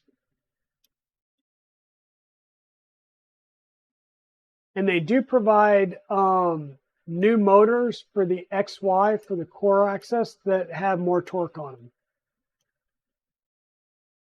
That's why you see motors here in the kit as well.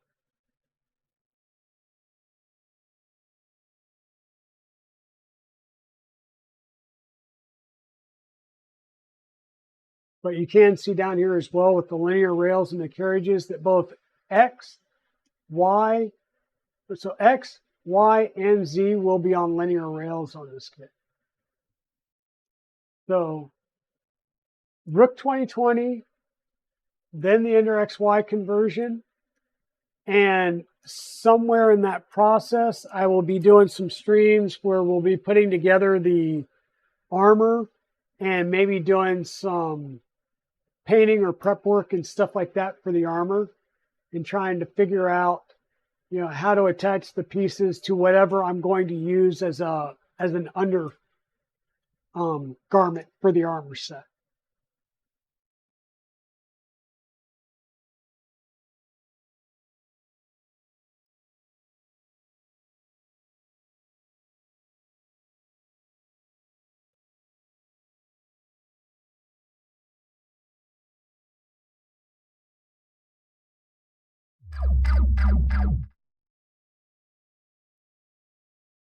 Yeah, that's kind of what we've got planned and what we're going to be working on. I'm trying to get the armor set done for Halloween time frame, so I can wear it wherever I go for trick or treating. Because for whatever reason, even though I got a lot of kids in this neighborhood, they keep going to like their church trunk or treats or the neighborhoods where they came from. So we don't know if we're going to stay and do candy here in our neighborhood or go to Evil Diesel's neighborhood like we did last year, where it seemed like we had a lot of kids. So,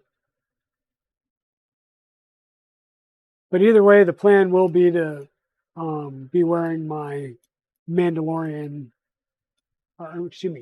my Imperial Mandalorian Commando armor set for Halloween.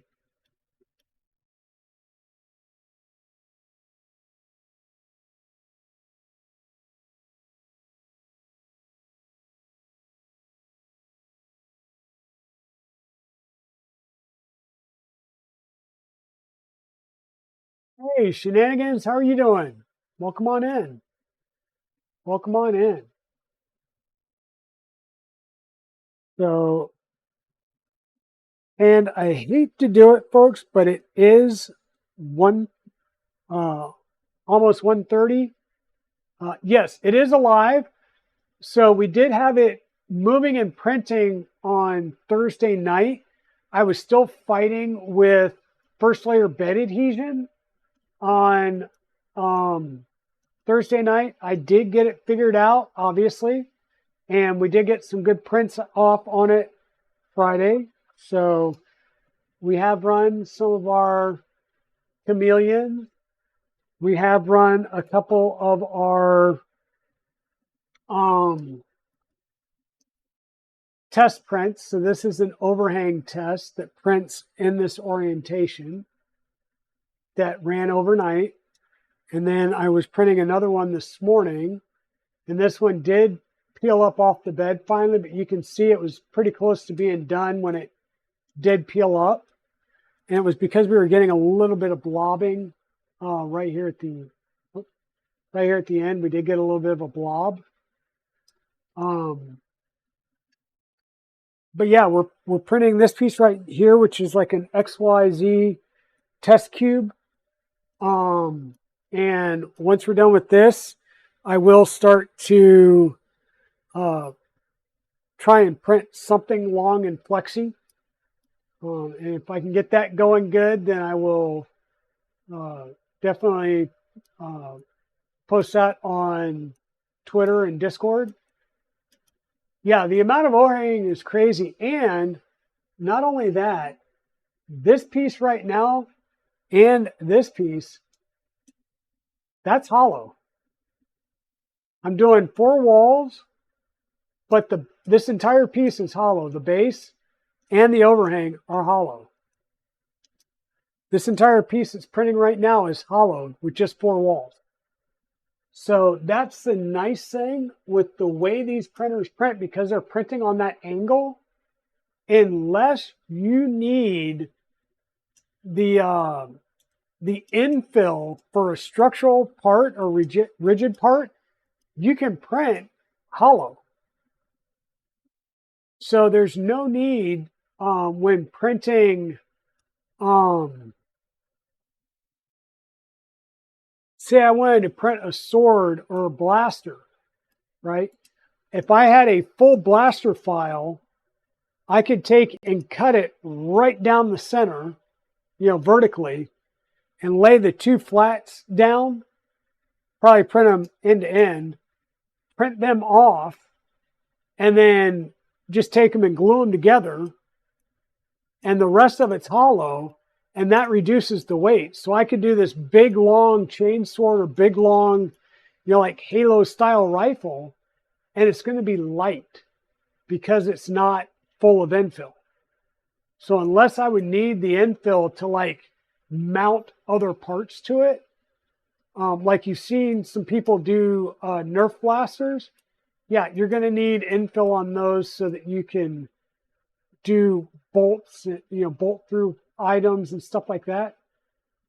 You won't necessarily need that with a printer like this, and that'll reduce the weight dramatically and just up the number of walls, and you'll get strength in the part by the number of walls.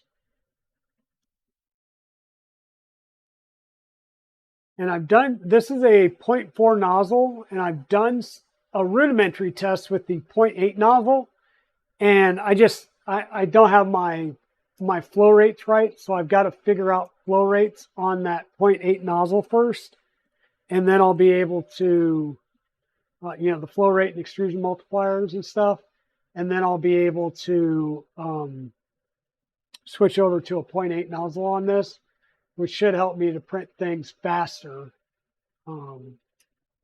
just by thicker walls,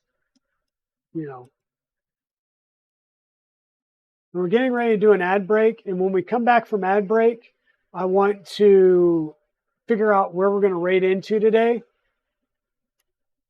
Yeah, it is shenanigans. It is. And I think doing an ender, I mean, the baby belt is cool, don't get me wrong, but I think doing an ender conversion to a belt printer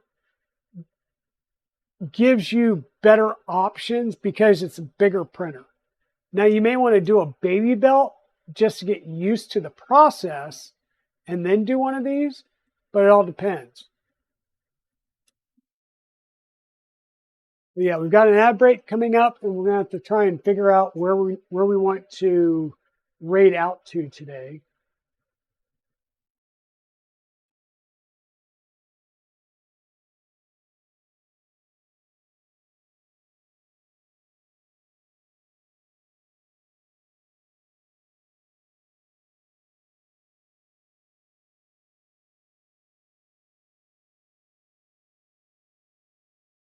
Okay, and ad break is over. That was quick.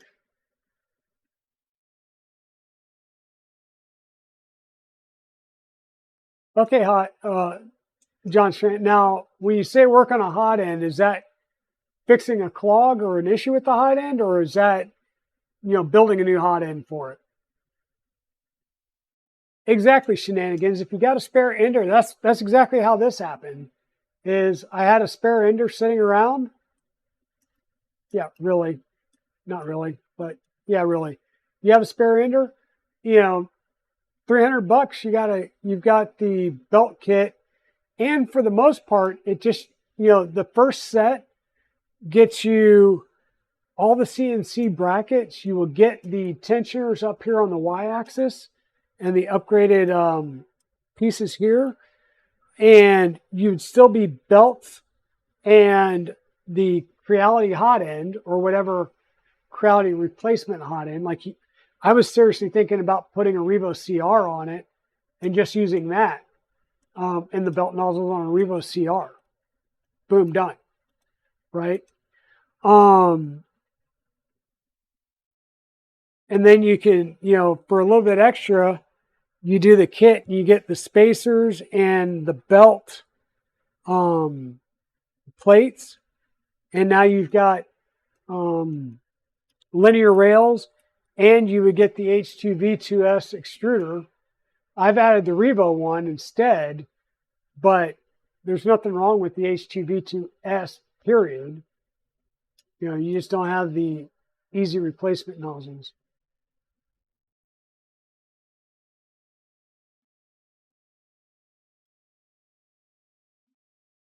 Stranger 3D Things. Okay. I do not follow them yet, and there's really not a lot of people that I follow on Stranger 3D Things.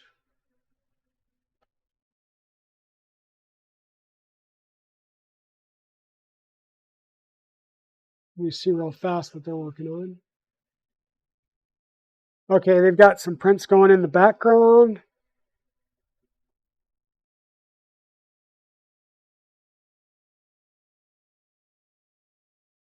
Okay. And does Stranger 3D Things, I know he's live. Does he like normally chat on the channel and stuff, or is it primarily just looking at the 3D prints as they're progressing?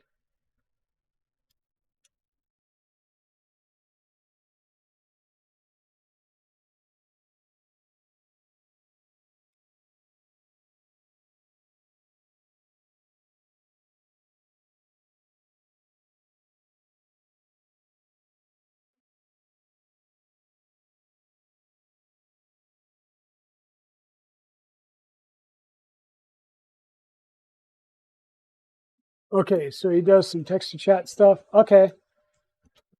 Well, yeah, cool. We can set up that raid. This print is almost done. It's doing the last few layers now. Once this print's done, we'll go ahead and use Just the Daz on Twitter. Okay. Yeah, we'll go ahead and raid on over to Stranger Things. Once this is done, I think, oh, no, it's going to be a few more minutes, another 15 minutes. And I do need to get off here because I am getting close to the time window when my ISP provider is supposed to be here. And I am seeing several drop frames and packets still. So I definitely want them to check it out again. I think we've at least stayed up, but we're still getting a bunch of errors.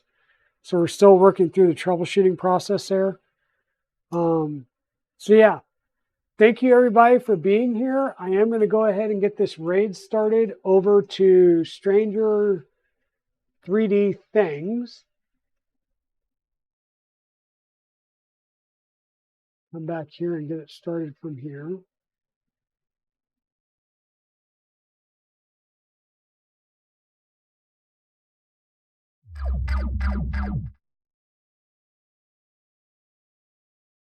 Oh, type in the right place.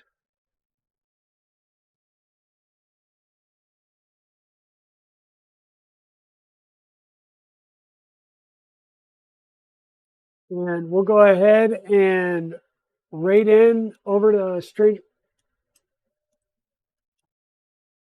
Oh, that would be it. Sorry about that. Hey, that's what's called, hitting wrong keys here, there, and everywhere. Thanks, Bezos. It's gotten a lot better, but we're still seeing a lot of errors on the line, and so we're trying to get that fixed so that I can stream better for you. Have better streams that don't drop out all the time and break into 15 videos. So, hey, Major Gamer Geek, how are you doing? Welcome on in. We are actually getting ready to raid out. I'm coming up on a window when my ISP tech should be here any minute, and so I do need to jump off here because they're going to be here soon to work on my internet again. They're going to take me down anyhow. So, thank you all for being here. Thank you all for coming out. Please go with me as we raid into somebody new to us, new to me, which is Stranger 3D Things over on Twitch. Thank you, Daddy Wazzy, for the suggestion. Yeah, sorry, Major Gamer Geek. We'll be on again Tuesday night. And Tuesday night, we're going to be installing a set of panels that I got from KB3D on one of my Ender wires. And then Thursday night, we're going to start our next build, which will be a Rook 2020.